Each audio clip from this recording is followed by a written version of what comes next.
Episode 121। हैरान, बिल्कुल हैरान। क्या हुआ? क्या मैं सुपरवाइजर न होते हुए भी देख नहीं सकता? अगस्त्य ने मुस्कुराते हुए पूछा। बिल्कुल देख सकते हैं। रोहन हल्का सा हंस पड़ा। आइए मेरे साथ थोड़ी सैर कीजिए। अगस्त्य ने इधर उधर नजर दौड़ाई। खुशी से रोहन ने सिर हिलाया। दोनों साथ साथ चलते हुए खेल मैदान में फैले हुए विद्यार्थियों की भीड़ को देखने लगे। उधर एक्यूपंक्चर सुपरवाइजर से बात करने के बाद ईशानी किसी और मेंटर की लाइन में लगने ही वाली थी कि उसकी नजर अचानक रोहन और अगस्त्य पर पड़ गई। ये लाइन में क्यों नहीं खड़ा है और लाइब्रेरियन के साथ घूम रहा है?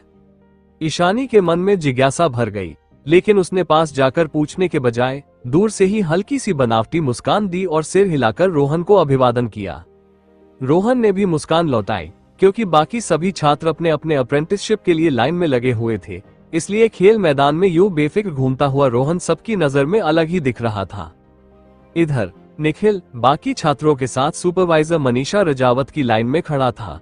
उसने भी जल्द ही रोहन को देख लिया। ईशानी से अलग निखिल के चेहरे पर रोहन और अगस्त्य को देखकर तिरस्कार झलक उठा। इंसानों में फर्क कितना बड़ा होता है। निखिल, जो स्टूडेंट यूनियन का प्रेसिडेंट था, एक बूढ़े प्रोफेसर से एक इंटरव्यू में मौखिक स्वीकृति पा चुका था।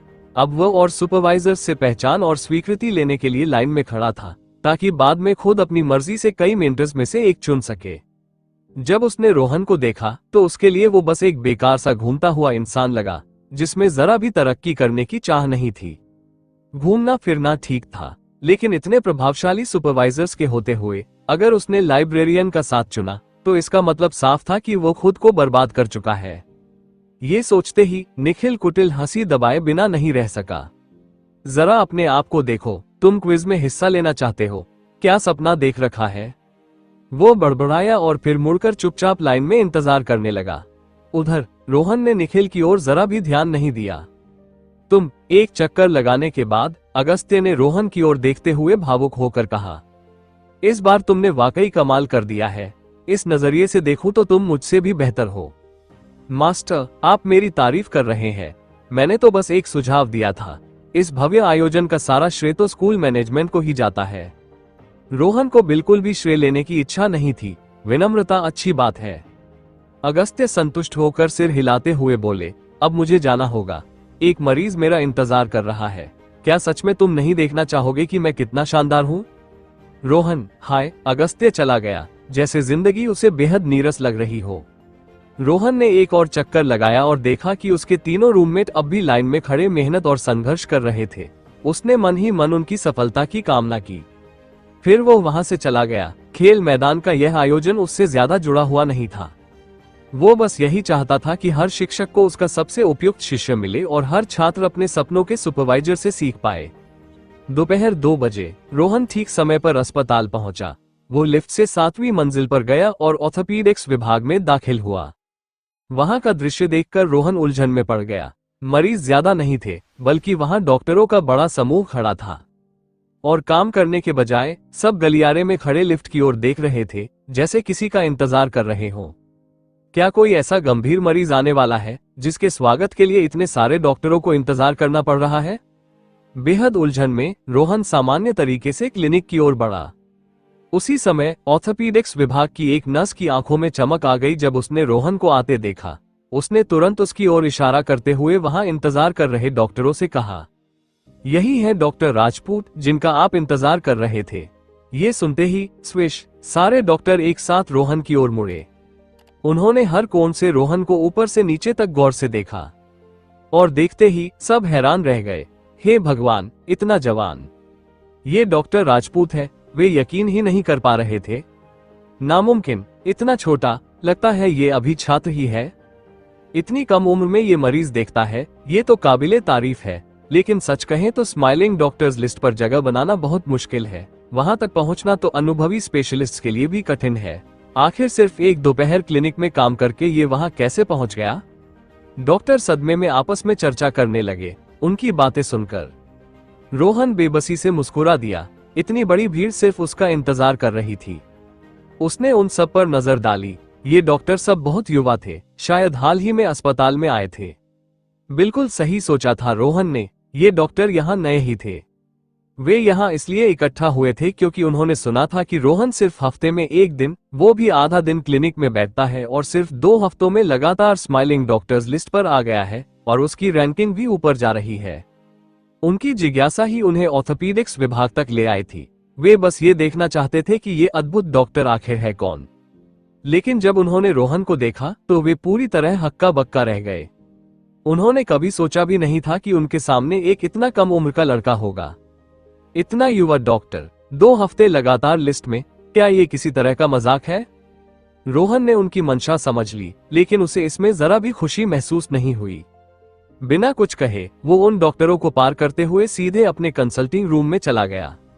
जैसे ही वो कमरे में दाखिल हुआ, डॉक्टरों के धीमे धीमे फुसफुसाने की आवाजें अचानक तेज गर्मागर्म चर्चा में बदल गईं। क्या ये सच में डॉक्टर राजपूत है? इतनी उम्र में तो ये अभी छात्र ही होगा। ये अस्पताल में काम कैसे कर रहा है? अस्पताल की मैनेजमेंट में क्या गड़बड़ है जो इन्हें स्टूडेंट को रख लिया? क्या ये किसी पहचान या सिफारिश से आया है? पक्का, वरना भला ये लगातार 2 हफ्ते स्माइलिंग डॉक्टर्स लिस्ट में कैसे आ सकता है? जरूर इसने किसी से वोट डलवाए होंगे अपने लिए। वहां मौजूद सभी लोग डॉक्टर थे, कौन आसानी से मान लेता कि कोई और उनसे बेहतर है?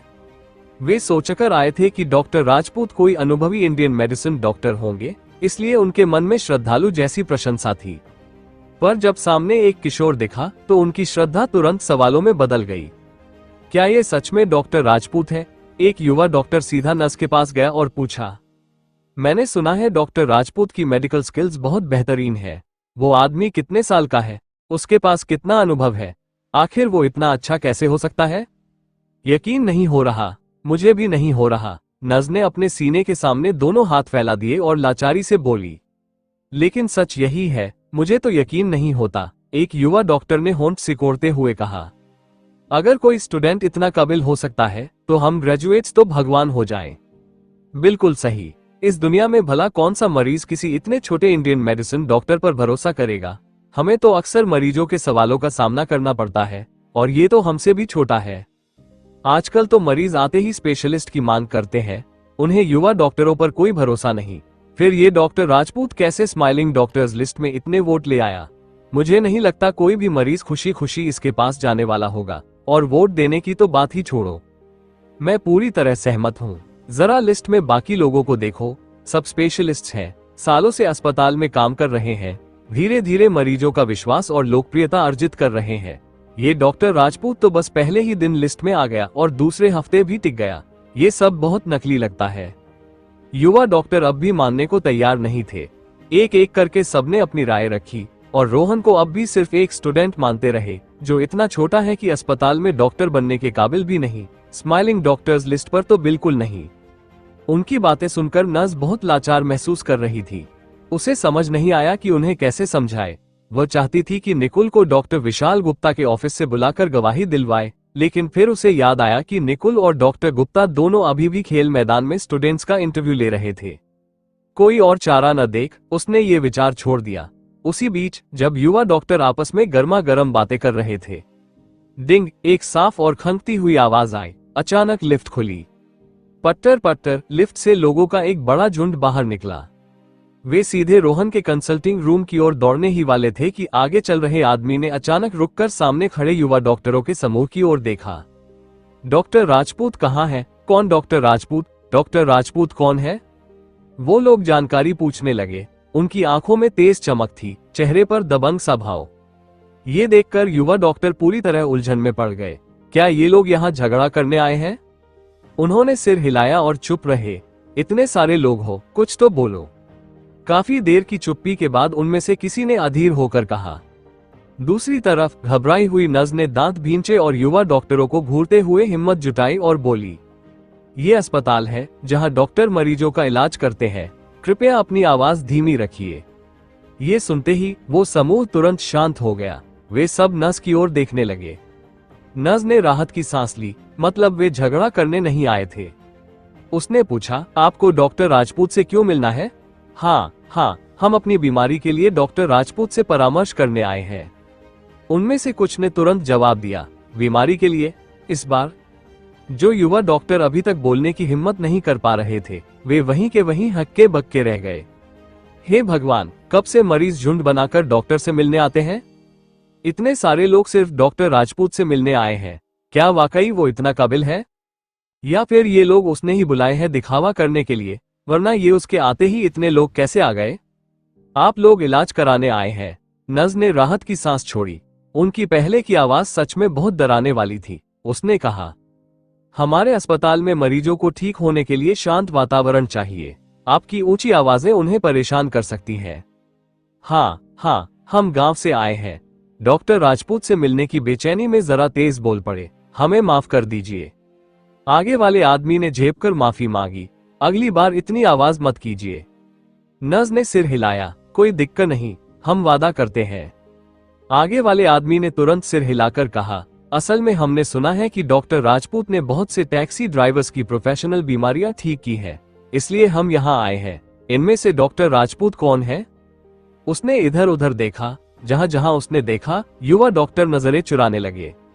वे और भी स्तब्ध हो गए। क्या ये सब सच है? क्या डॉक्टर राजपूत ने सच में इतने लोगों का इलाज किया है? वरना उसकी इतनी प्रसिद्धि कैसे फैल गई कि इतनी भीड़ खींचाए? हक्का बक्का, पूरी तरह हक्का बक्का। इन लोगों का आना उन युवा डॉक्टरों के लिए जोरदार तमाचा था।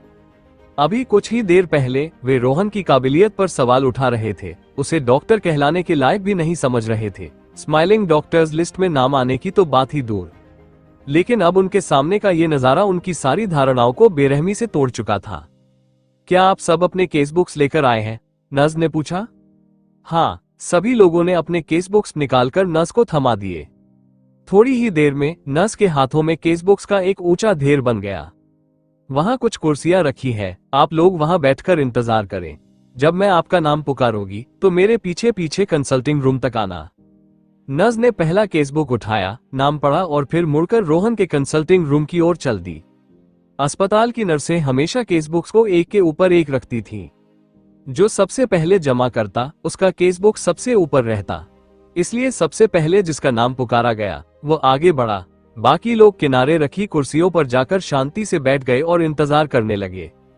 कमाल है, अभी अभी उसने काम शुरू किया है और इतने सारे मरीज उसे दिखाने आ गए। मुझे तो लगा था कि वो किसी जान पहचान से अस्पताल में आया है। हाँ, मैंने भी उसे गलत समझा था, लेकिन मैं अब भी समझ नहीं पा रहा। वो इतना जवान है, फिर इतना कमाल कैसे कर सकता है? इतने सारे मरीज खास उसी के पास क्यों आ रहे हैं? सभी युवा डॉक्टर कड़वे मुस्कान के साथ ये सब देख रहे थे। हालात साफ बता रहे थे कि रोहन वाकई डॉक्टर कहलाने लायक है और इतना काबिल भी कि स्माइलिंग डॉक्टर्स की लिस्ट में शामिल हो सके। अरे, जब इतने सारे मरीज उसकी शोहरत सुनकर ही उसे दिखाने आ रहे हैं, तो उसका उस लिस्ट में होना बिल्कुल सामान्य है। लेकिन क्या यह मुमकिन है? उसे तो यहाँ आए हुए अभी कुछ ही दिन हुए हैं। इतने सारे मरीज कैसे हो सकते हैं उसके पास? चलो देखते हैं। एक चतुर सा दिखने वाला युवा डॉक्टर हल्की हंसी दबाते हुए बोला, चलकर देखते हैं, तभी तो पता चलेगा कि उसमें वाकई काबिलियत है या नहीं। क्या ये ठीक होगा? दूसरे ने झिझकते हुए कहा, वो अभी मरीज देख रहा है। अगर हम चले गए तो उसकी जांच में खलल पड़ेगी। अगर उसने इसे बुरा मान लिया और लीडर से शिकायत कर दी तो मुसीबत हो जाएगी। बिल्कुल सही, एक और डॉक्टर ने सिर हिलाते हुए हामी भरी। हम भी डॉक्टर हैं, हमें भी अच्छा नहीं लगेगा अगर कोई हमारी मरीज देखने के समय परेशान करे। बाकी सबने भी सिर हिलाकर सहमति जताए। अगर तुम लोग नहीं चलोगे तो मैं ही जाता हूँ। चतुर डॉक्टर हंसते हुए बोला, रुको, मैं वापस आकर सब कुछ विस्तार से बता दूंगा।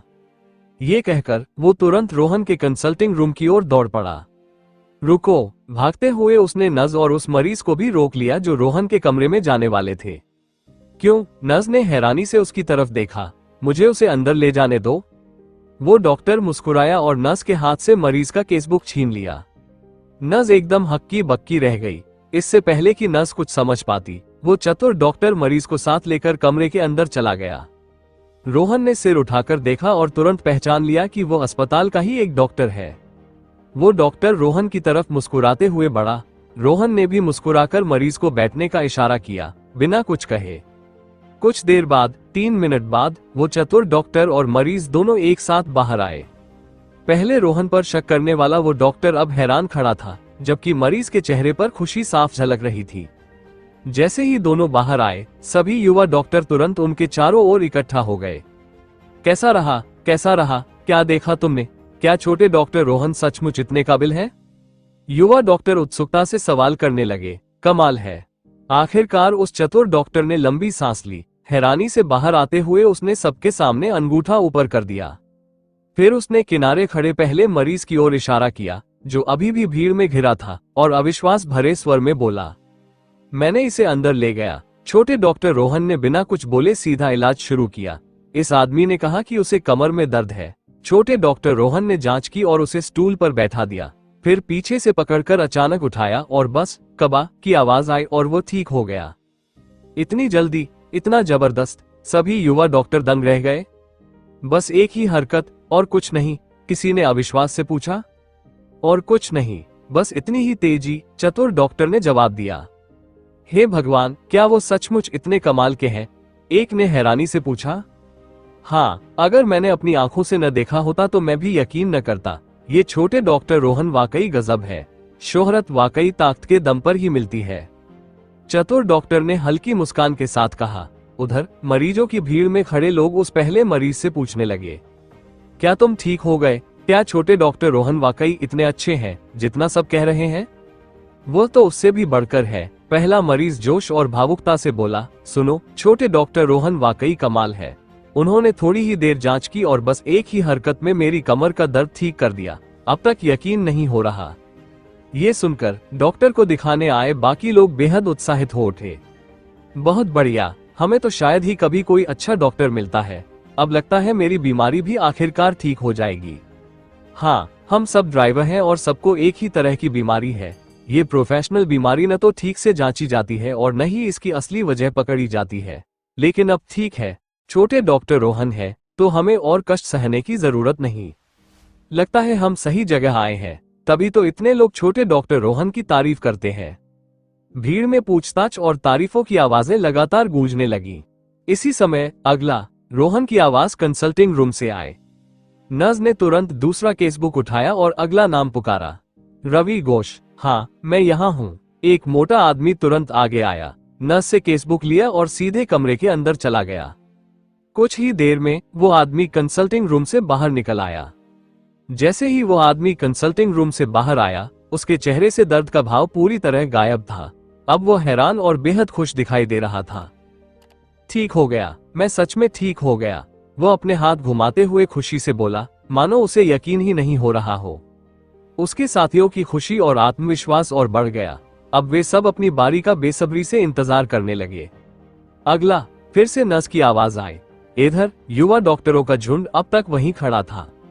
रोहन लगातार 5 मरीज देख चुका था और हर इलाज कुछ ही मिनटों में हो रहा था। सबसे बड़ी बात यह थी कि 5 मरीज पूरी तरह ठीक होकर बाहर आए थे। इस डरावनी सी लगने वाली दक्षता ने युवा डॉक्टरों को बेचैन कर दिया। इस बार तो मैं सच में मान गया, यह वाकई गजब का है। इसकी रफ्तार तो पुराने एक्सपर्ट से भी तेज है और वो सबको ठीक भी कर देता है। अगर मैंने अपनी आंखों से न देखा होता तो कभी यकीन न करता।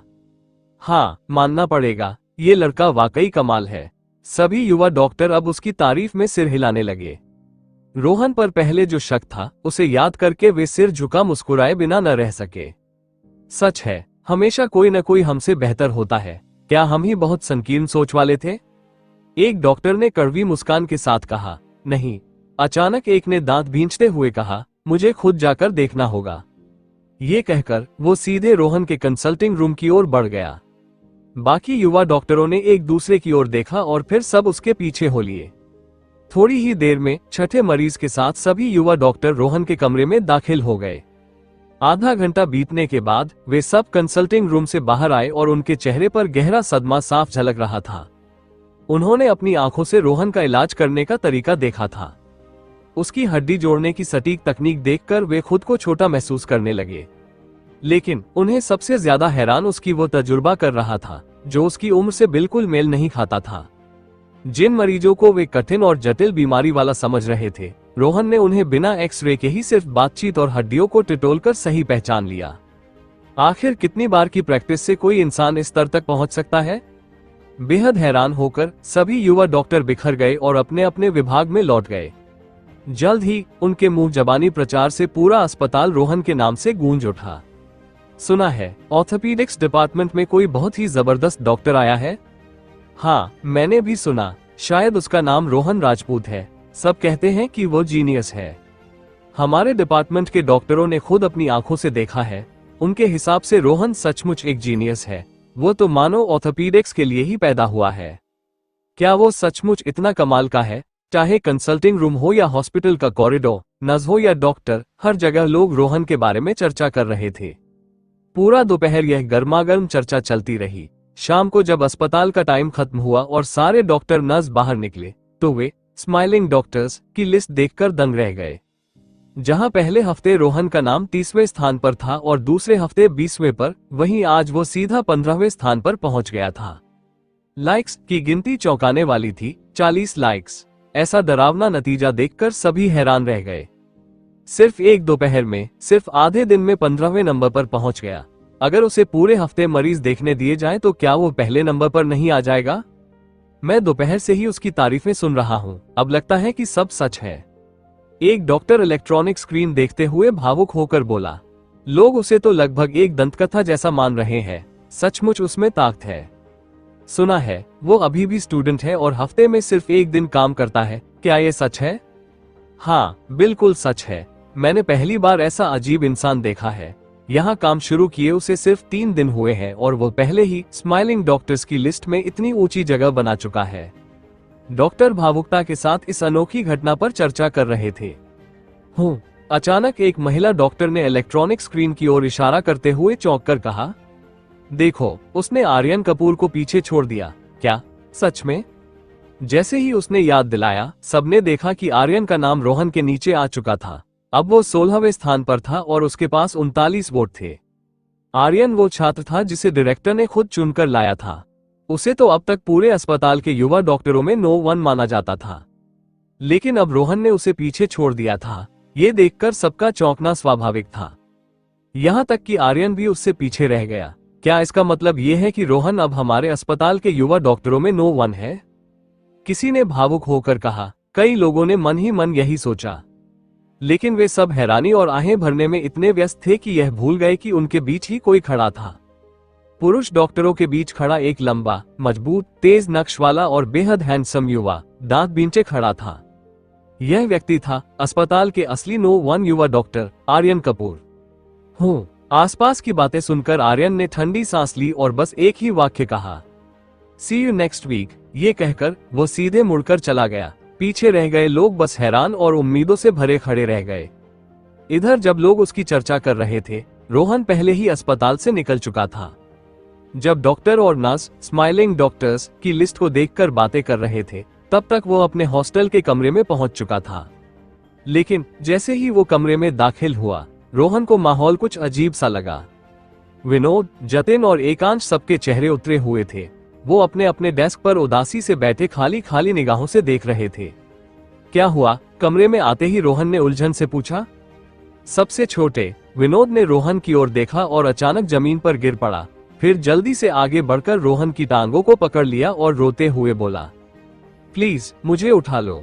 ये देखकर रोहन पूरी तरह कंफ्यूज हो गया। ये क्या हो रहा है? तुम मेरी टांगें क्यों पकड़ रहे हो? उसने विनोद की पकड़ छुड़ाने की कोशिश की, लेकिन पाया कि विनोद की ताकत काफी ज्यादा है। आखिरकार उसने उसे वैसे ही पकड़े रहने दिया और दोबारा पूछा, असल में हुआ क्या है? डॉम का लीडर एकांश हल्की सी आह भरते हुए खड़ा हुआ और मुंह लटकाकर बोला, सबसे छोटे, आज हम तीनों को रिजेक्ट कर दिया गया। ये तो पहले से ही अंदाजा था, है ना? रोहन ने हैरानी से कहा। फटाक। तीनों की 6 घूरती हुई नजरों का वार सीधे रोहन पर पड़ा। अरे मजाक कर रहा था, रोहन ने झेपते हुए मुस्कुराकर कहा। मतलब 50 सुपरवाइजर्स में से किसी ने भी तुम्हें नहीं चुना? नहीं, एकांश कड़वी मुस्कान के साथ बोला। हमने लगभग सारे सुपरवाइजर्स के इंटरव्यू दिए, यहाँ तक कि जो हमारे लिस्ट में नहीं थे उनके पास भी चले गए, लेकिन नतीजा यही निकला, सबने हमें रिजेक्ट कर दिया। आखिरी शब्द बोलते हुए उसकी आवाज बेहद भारी हो गई। इस वजह से मेरा आत्मविश्वास चकनाचूर हो गया है। लगता है जैसे शरीर और आत्मा दोनों खाली हो गए हो। रोने का मन कर रहा है और बहुत बुरा लग रहा है। रोहन की टांगे पकड़कर विनोद मुंह बिचकाते हुए बोला, मानो अभी रो देगा। रोहन को भी उम्मीद नहीं थी, उसके तीनों रूममेट्स रिजेक्ट हो गए। ये उसके लिए कुछ अप्रत्याशित था। लगता था कि शागिर्द चुनने के मापदंड उम्मीद से कहीं ज्यादा सख्त थे। दूसरे छात्रों की तैयारी उनसे बेहतर थी। आज कितने लोगों को चुना गया? रोहन ने पूछा। हर सुपरवाइजर ने करीब 30 लोगों को लिया है। एकांश ने सोचते हुए जवाब दिया। अच्छा, समझ गया, रोहन ने सिर हिलाते हुए कहा और फिर मुस्कुराकर बोला। तो इसमें हैरानी कैसी? हमारे स्कूल में 30,000 से भी ज्यादा अंडरग्रेजुएट स्टूडेंट्स हैं। इसमें ग्रेजुएट और डॉक्टरल स्टूडेंट्स शामिल ही नहीं है, और उन्होंने कुल मिलाकर सिर्फ 1,500 लोगों को चुना। ऐसे में रिजेक्ट होना बिल्कुल नॉर्मल है। उल्टा अगर सिलेक्ट हो जाते तो वो हैरानी की बात होती। इतना कहते ही रोहन ने अपनी टांग में तेज दर्द महसूस किया। उसने देखा कि विनोद ने उसकी टांग मरोड़ दी थी और गुस्से में बोला, सबसे छोटे, तुम अपने भाइयों से ऐसी बात कर सकते हो? क्या तुम हमें नीचा दिखा रहे हो? ये नीचा दिखाने की बात नहीं है, रोहन ने सिर हिलाते हुए कहा।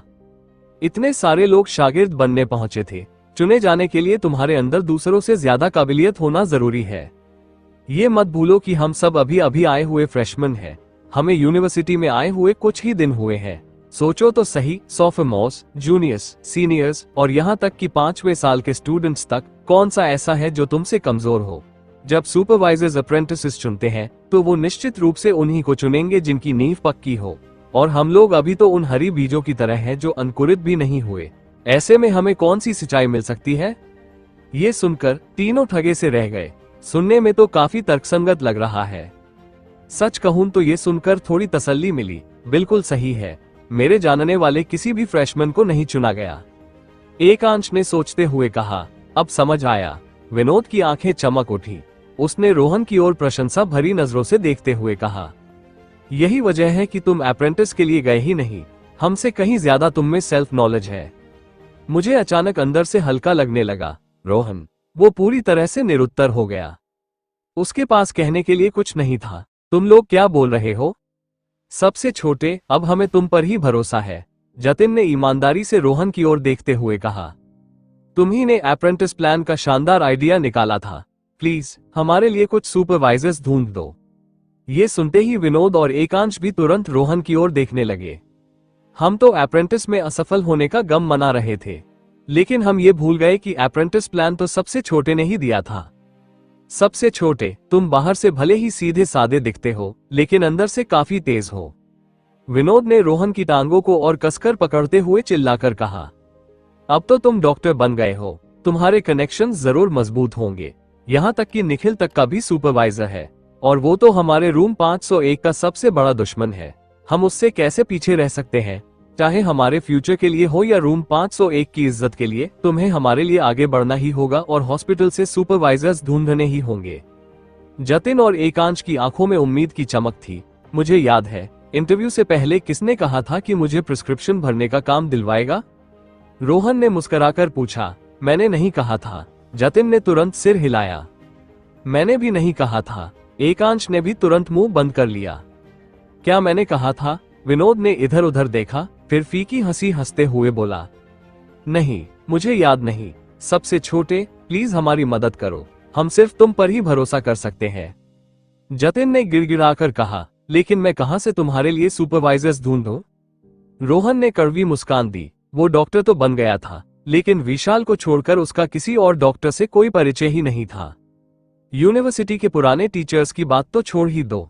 मुझे पूरा यकीन है कि तुम किसी को ढूंढ लोगे, जतिन ने तुरंत मुट्ठी भींचकर कहा। जैसे मिस्टर विशाल को ही ले लो, तुम उनसे इतने परिचित हो। हमें लाइन क्रॉस कर सीधे उनका अप्रेंटिस बना दो, या उनसे कहो कि वो तुम्हें कुछ सुपरवाइजर्स से मिलवा दे। इसमें क्या दिक्कत हो सकती है? रोहन ने कुछ देर सोचा, फिर सिर हिलाते हुए बोला, ये इतना आसान नहीं है। मैं मिस्टर विशाल से उतना नजदीक नहीं हूं जितना तुम सोचते हो। अगर मैं उनसे विनती भी करूं, तो जरूरी नहीं कि वो तुम्हें स्वीकार कर ही ले। असल में वो विशाल से इतने परिचित नहीं थे कि सिर्फ एक बात पर वो उसके रूममेट्स को अप्रेंटिस बना लेते। नहीं, सबसे छोटे, विनोद ने रोहन की टांगों को और कसकर पकड़ लिया और रोते से स्वर में बोला, क्या तुम्हारा दिल मान जाएगा कि तुम्हारे दोस्त अभी से डूब जाएं? क्या तुम्हारा दिल मान जाएगा कि इंडियन मेडिसिन की दुनिया के 3 फ्यूचर स्टार्स अंधेरे में गुम हो जाएं? क्या तुम्हारा दिल मान जाएगा कि हमारा रूम 501 दूसरों की नजर में नीचा दिखे? हम एक टीम है। रूम 501 की इज्जत हमारी इज्जत है और रूम 501 की हार हमारी हार है। जतिन ने तुरंत उसकी बात का समर्थन किया। सबसे छोटे, एकांश ने भी कहा, बस अब और नहीं। वो सच में अपने तीनों दोस्तों की लगातार दुख भरी बमबारी और रोना धोना बर्दाश्त नहीं कर पा रहा था। रोहन ने खुद से बड़बड़ाते हुए गंभीरता से कहा, मुझसे एक बात का वादा करो, अगर तुम ये कर पाओ तो मैं तुम्हें सुपरवाइजर्स ढूंढने में जरूर मदद करूंगा और अपनी बात से कभी पीछे नहीं हटूंगा। क्या है वो? तीनों ने एक साथ गंभीर स्वर में पूछा। तुम में से हर कोई inner canon of the yellow emperor 20 बार पढ़े। रोहन ने कहा, असल में वो जानता था अगर उन्होंने सच में inner canon of the yellow emperor 20 बार पढ़ लिया तो उसे किसी सुपरवाइजर को ढूंढने की जरूरत ही नहीं पड़ेगी। खुद सुपरवाइजर्स उन्हें लेने के लिए तैयार हो जाएंगे। आखिर कितने लोग हैं जो इस किताब को 100 बार पढ़ने का धैर्य रखते हैं? वो दरअसल अपने तीनों साथियों को इसी बहाने प्रेरित कर रहा था। और इस दुनिया में दूसरों पर भरोसा करने से अच्छा है कि अपने दम पर मेहनत करके काबिल बनो, वही सबसे भरोसेमंद चीज है। 20 बार तीनों ने एक दूसरे को देखा और उनकी आंखों में दृढ़ता साफ झलकने लगी। ये तुमने कहा है, जतिन ने तुरंत आत्मविश्वास से कहा। सिर्फ inner canon of the yellow emperor 20 बार पढ़ना है ना? Piece of cake. लेकिन अपनी बात से मुकरना मत, विनोद ने जल्दी से कहा। कभी नहीं, रोहन ने तुरंत सिर हिलाते हुए कहा। जैसे ही तुम ये कर लोगे मैं तुम्हारी मदद करूंगा, लेकिन शर्त यह है कि सच में पढ़ना होगा, बस सरसरी नजर डालना नहीं। उसने मन ही मन ठान लिया, अगर तब तक भी कोई सुपरवाइजर इन्हें स्वीकार नहीं करता तो मैं खुद अगस्त्य से विनती करूंगा कि वो इन्हें ले ले। कोई दिक्कत नहीं, विनोद ने तुरंत हामी भरी। उसके पास खड़े एकांश ने रोहन की बात का असली मतलब समझ लिया। उसने गहराई से रोहन को देखा और मुस्कुराकर बोला, चलो किताबें पढ़ते हैं, हमें अपने कर्मों से साबित करना होगा कि हमारे अंदर वाकई काबिलियत है। ये कहते ही जतिन और एकांश तुरंत अपनी अपनी डेस्क पर लौट गए। कोई किताबें पढ़ने लगा तो कोई इंटरनेट से ढूंढकर पढ़ने लगा। विनोद भी तुरंत जमीन से उठ खड़ा हुआ, अपने कपड़ों की धूल झाड़ी और किताब ढूंढने चला गया। ये सब देखकर रोहन मुस्कुराया और डेस्क की ओर बढ़ा। जैसे ही वो किताब खोलने लगा, उसके मन में एक खूबसूरत चेहरा उभर आया। जब इंटरव्यू इतना मुश्किल है, सोच रहा हूं ईशानी कैसी होगी। क्या मुझे उसे कॉल करना चाहिए? ये सोचते ही उसे अचानक हाई स्पीड रेलवे स्टेशन का वो सीन याद आ गया। वो कड़वी मुस्कान के साथ सिर हिलाने लगा और फिर तकिए के पास रखी inner canon of the yellow emperor उठाकर पढ़ाई करने लगा।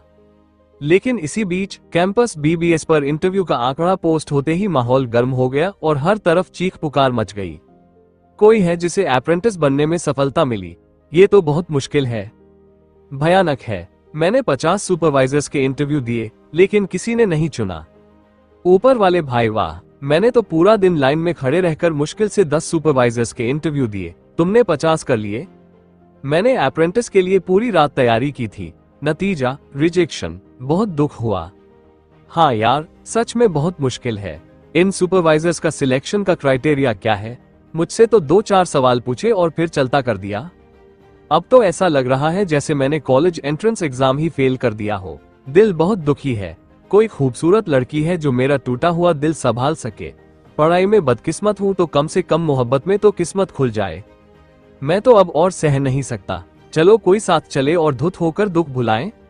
भाई मैं तेरे साथ हूँ। हाँ चलो दुख डुबोने के लिए पीते हैं। लेकिन जब स्टूडेंट्स यूं गुस्सा और दुख निकाल रहे थे तभी कुछ चुने गए स्टूडेंट्स भी सामने आने लगे। इतना मुश्किल, लेकिन मुझे कैसे चुन लिया गया? जैसे ही ये कमेंट आया ढेरों रिप्लाई आने लगे। ग्रेट मैन, हमें ताना मत मारो प्लीज। मैं अब न केवल सिंगल हूं बल्कि इंटरव्यू में भी फेल। क्या तुम इंसान हो? ग्रेट मैन, तुम्हें कैसे चुना गया? ग्रेट मैन, मैं तुम्हारी बहुत इज्जत करता हूं। मैं भी। ग्रेट मैन, प्लीज हमें इंटरव्यू पास करने का तरीका बताओ। ग्रेट मैन, मदद करो। सुपरवाइजर कैसे मानेंगे? अब जिन स्टूडेंट्स को अप्रेंटिसशिप मिल गई थी वो सबके लिए सितारे बन गए थे। उनकी वाहवाही हो रही थी और सब उनसे सीखने की कोशिश कर रहे थे। उधर एक छोटा सा कमेंट भी बहुत से लोगों का ध्यान खींच रहा था। क्या किसी को पता है वो रोहन जिसने अप्रेंटिस प्लान का आइडिया दिया था, क्या उसे अप्रेंटिस बनने में सफलता मिली? सब लोग इस बात से चौंक गए थे कि रोहन इतना बढ़िया और काम का सुझाव कैसे दे सकता है।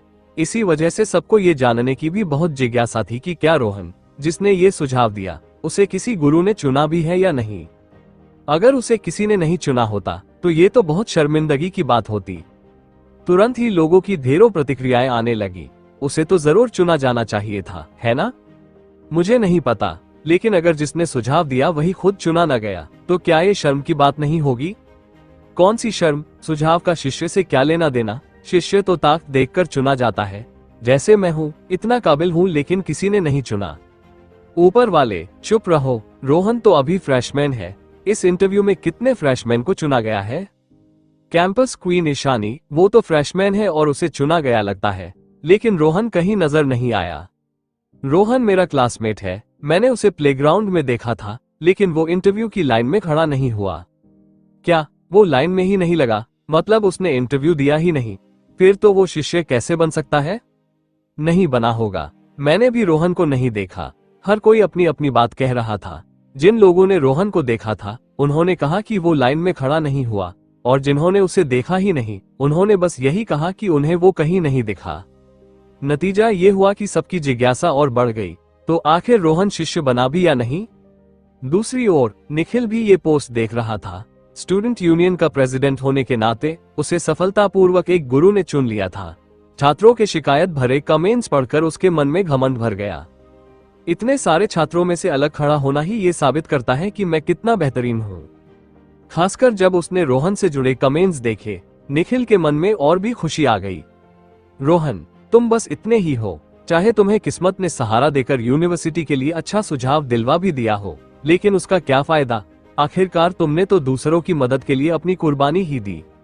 न जाने क्यों, जब उसने सोचा कि रोहन को कोई गुरु नहीं मिला और वो भी उन छात्रों की तरह मायूस बैठा होगा जिन्हें नहीं चुना गया, तो उसके मन में अजीब सी तसल्ली आ गई। लेकिन जिस रोहन के बारे में सब इतनी गर्मजोशी से चर्चा कर रहे थे, उसे इस बीबीएस की हलचल का जरा भी अंदाजा नहीं था। वो तो अभी भी अपनी डेस्क पर झुका हुआ किताब पढ़ रहा था।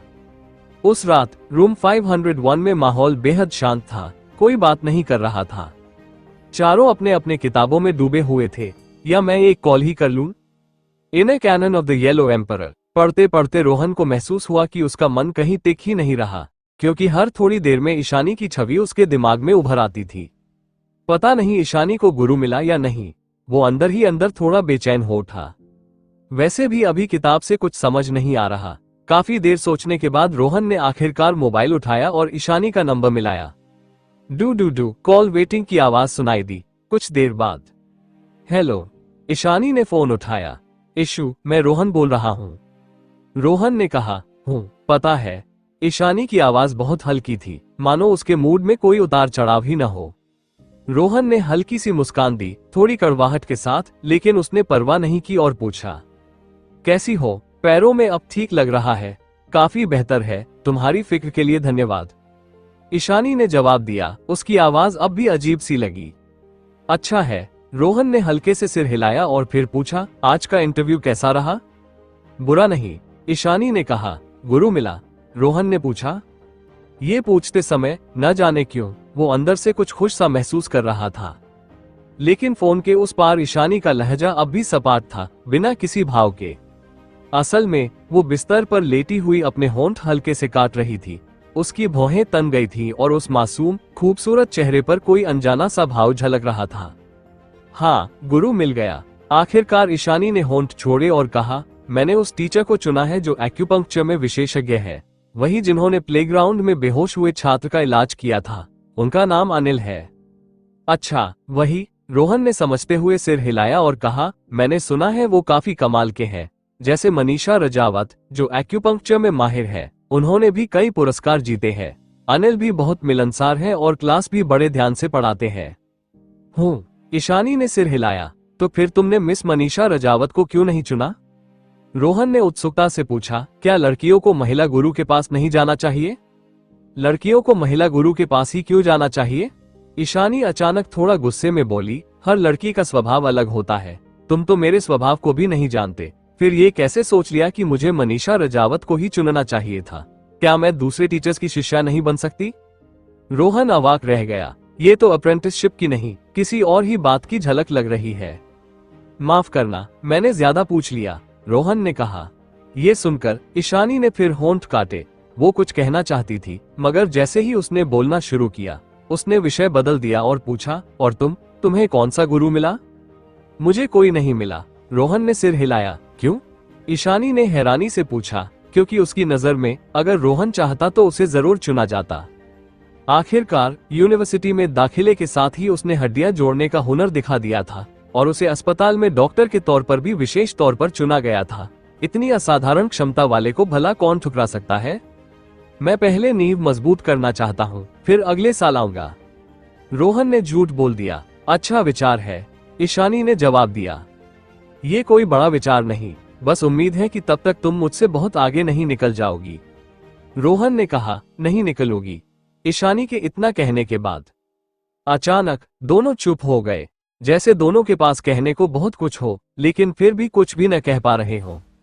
ईशानी बिस्तर पर लेटी हुई फिर से होंठ दबाने लगी।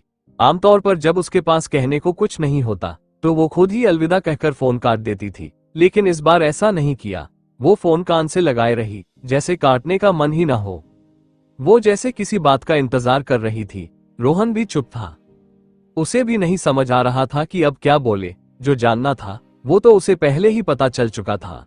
ऊपर से ये सोचकर उसे थोड़ी खुशी भी थी कि ईशानी को गुरु मिल गया। फोन पर वक्त धीरे धीरे बीत रहा था।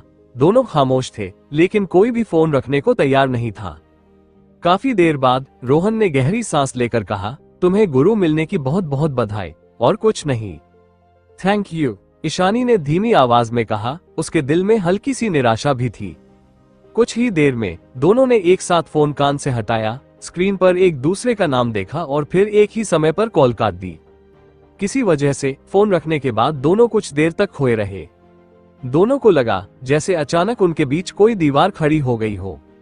बिल्कुल वैसे ही जैसे पिछली बार स्टार्ट ऑफ टर्म सेरेमनी में जब वो दोनों कोरस नहीं गा पाए थे, लेकिन इस बार ये एहसास और गहरा था।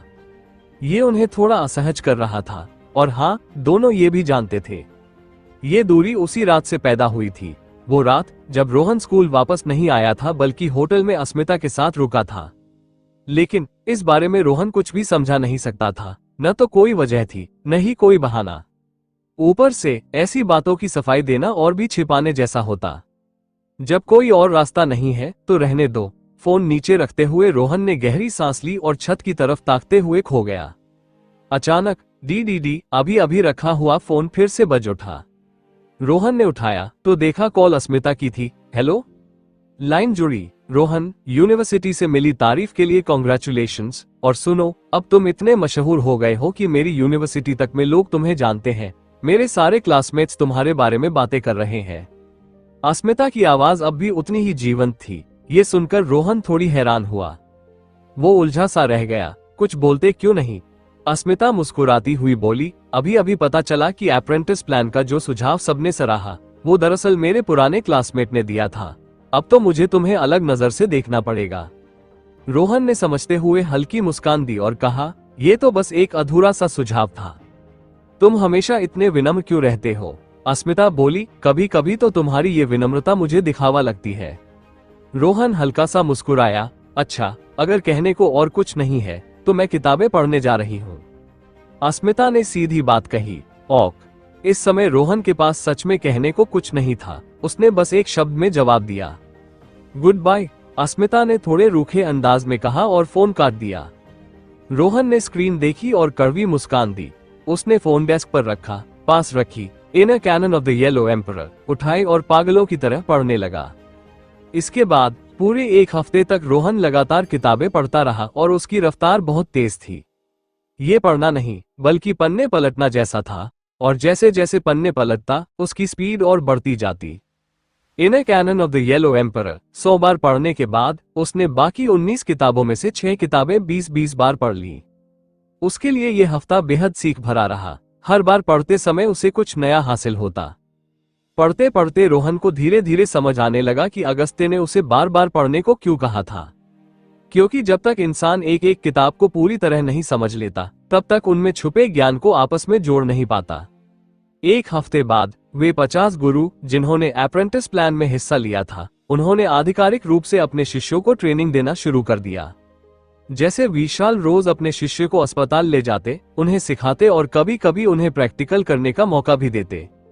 कुछ गुरु जिनके पास ढेरों सम्मान थे, उन्होंने सीधे अपने शिष्यों के लिए लक्ष्य तय कर दिए, और ये लक्ष्य अंक नहीं बल्कि इंडियन मेडिसिन की वो गहराई थी जिसे उन्हें हर हाल में समझना ही होगा। जहां तक मौजूदा टीचर्स और रिटायर हो चुके बूढ़े टीचर्स की बात है, उन्होंने सार्वजनिक लेक्चर देना शुरू किया। बहुत सारे छात्र जिन्हें गुरु नहीं मिला था, क्लास सुनने के लिए दौड़ पड़े। सिर्फ एक हफ्ते में यूनिवर्सिटी का पढ़ाई का माहौल बेहद गहरा और सजीव हो गया। क्योंकि यूनिवर्सिटी ने अप्रेंटिस प्लान का प्रचार मीडिया में किया था, इसलिए दूसरी यूनिवर्सिटीज ऑफ इंडियन मेडिसिन की कई टीमें भी यहाँ सीखने आईं। यहाँ तक कि एजुकेशन विभाग के अधिकारी भी निरीक्षण के लिए पहुंचे। इंडियन मेडिसिन स्कूल का इतना सशक्त माहौल देखकर एजुकेशन विभाग के नेता बेहद संतुष्ट हुए। इसलिए स्कूल के लीडर हर दिन खुश रहते, यहाँ तक कि जब मीटिंग के लिए बाहर जाते तो उनका रुतबा और निखरा दिखता। बाकी 8 universities, university of Ahmedabad Indian medicine की तरह ही उन्होंने भी उसी दिन अप्रेंटिस प्लान के इंटरव्यू शुरू कर दिए।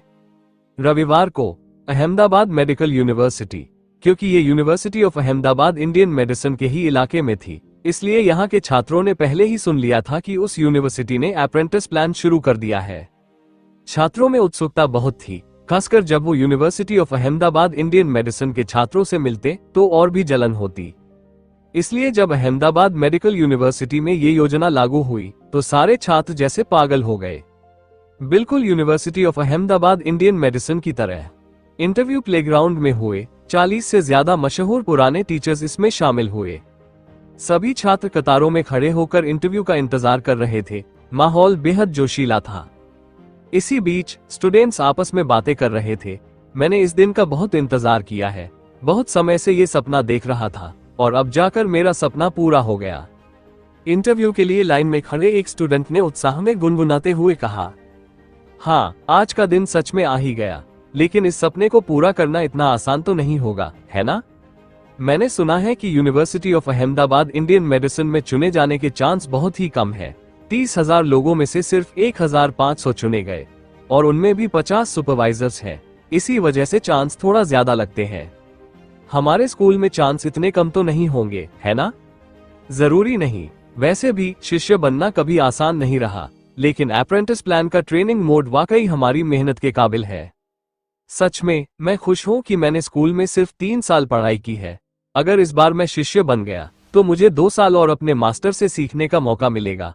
मेरे ग्रेड्स जरूर तेजी से बढ़ेंगे। 5वें साल के स्टूडेंट्स इतने खुशकिस्मत नहीं है। तुम जूनियर हो और मैं तो फ्रेशमैन हूँ। मेरे पास अभी 5 साल है। अगर मैं चुना गया तो ग्रेजुएशन के बाद मैं तुमसे बेहतर रहूंगा। ये सब अभी बकवास है। पहले चुने तो जाओ, फिर बातें करना। वैसे ये मोड सबसे पहले किसने सुझाया था? कमाल का इंसान है। मुझे लगता है वो रोहन था। मुझे याद है, हमारे स्कूल में ऐसे टैलेंट्स क्यों नहीं निकलते? अगर कोई पहले ही ऐसा करता तो ये मोड पहले ही लागू हो जाता। वो रोहन जिसने ये मोड सुझाया साधारण इंसान तो बिल्कुल नहीं है। साधारण ये कैसे हो सकता है? सोचो, अगर तुम होते तो क्या तुम इस तरह का मोड सोच पाते? ये आदमी तो वाकई टैलेंटेड है। नहीं, मेरे हिसाब से तो वो एक राक्षस है। सोचो, एक फ्रेशमैन ने इतना जबरदस्त सुझाव दिया, उसे जीनियस कहना भी कम है। Narayan university of Indian medicine, सुना है ये अप्रेंटिस प्लान ट्रेनिंग मोड एक फ्रेशमैन ने बनाया था। अब जब सच साबित हो गया फिर भी यकीन करना मुश्किल लगता है। खैर, सभी जीनियस अकेले होते हैं और चुपचाप दूसरों के लिए काम करते हैं। उसके बिना क्या हमारा स्कूल ये मॉडल अपना पाता?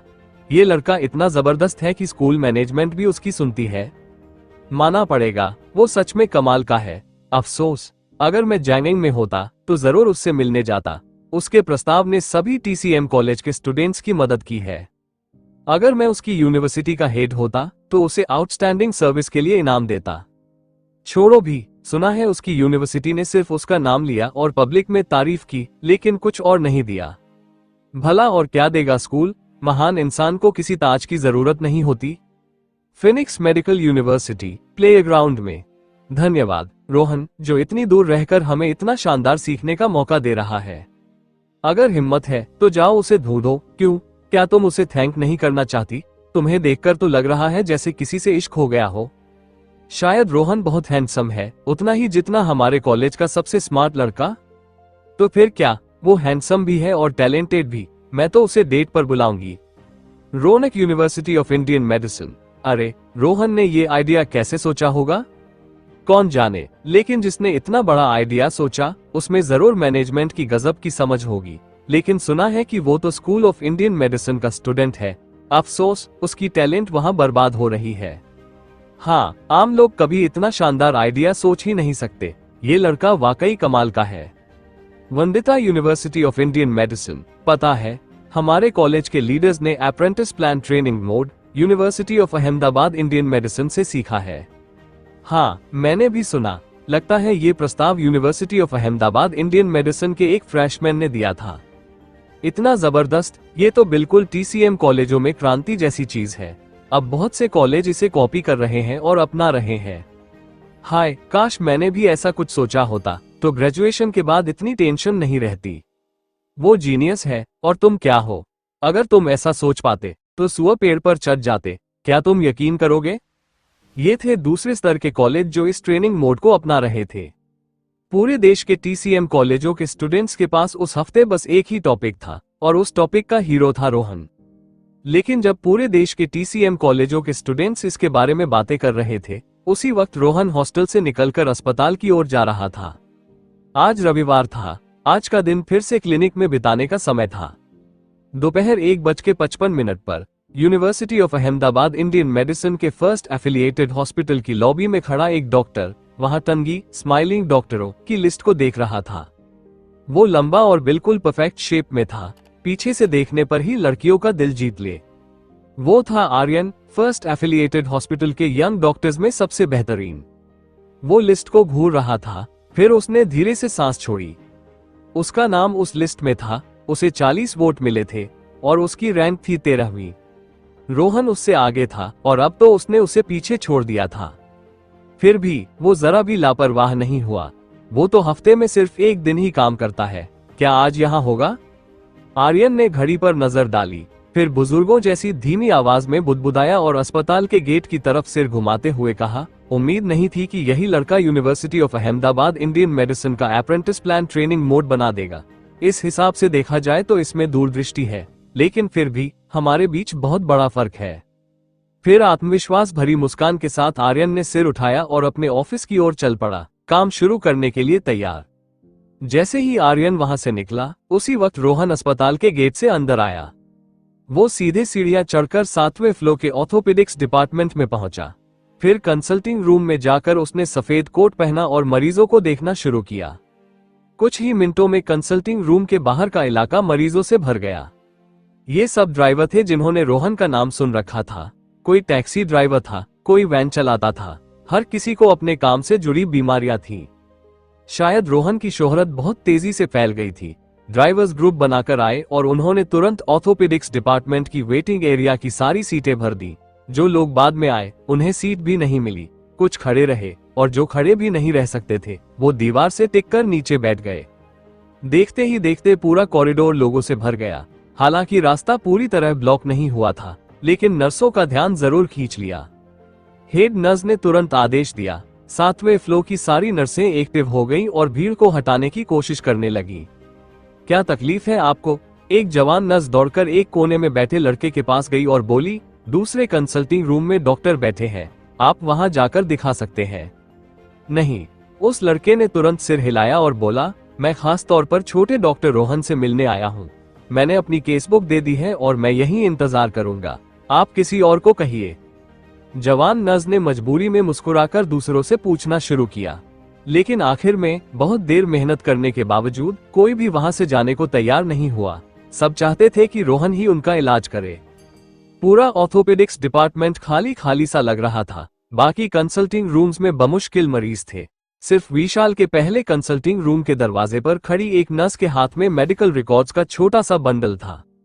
लेकिन रोहन के कंसल्टिंग रूम के सामने नजारा बिल्कुल अलग था। उसी नर्स के हाथों में अब दर्जनों केस बुक्स का ढेर था और उसके चेहरे पर मजबूरी की मुस्कान। उसने कभी सोचा भी नहीं था कि पहली बार जब 20 लोग आए तो वो चौंकी, दूसरी बार 30 लोग, तीसरी बार 30 से भी ज्यादा, और इस बार 50 से ज्यादा लोग आ पहुंचे थे। भीड़ बेचैनी से इंतजार कर रही थी। तभी एक मरीज कंसल्टिंग रूम से हंसते हुए बाहर निकला। सीनियर, प्लीज अंदर आइए। अंदर से रोहन की आवाज आए। उस नर्स का नाम था आरुषि दत्ता। वो भी university of Ahmedabad Indian medicine से नर्सिंग में ग्रेजुएट थी और 1 साल से इस अस्पताल में काम कर रही थी।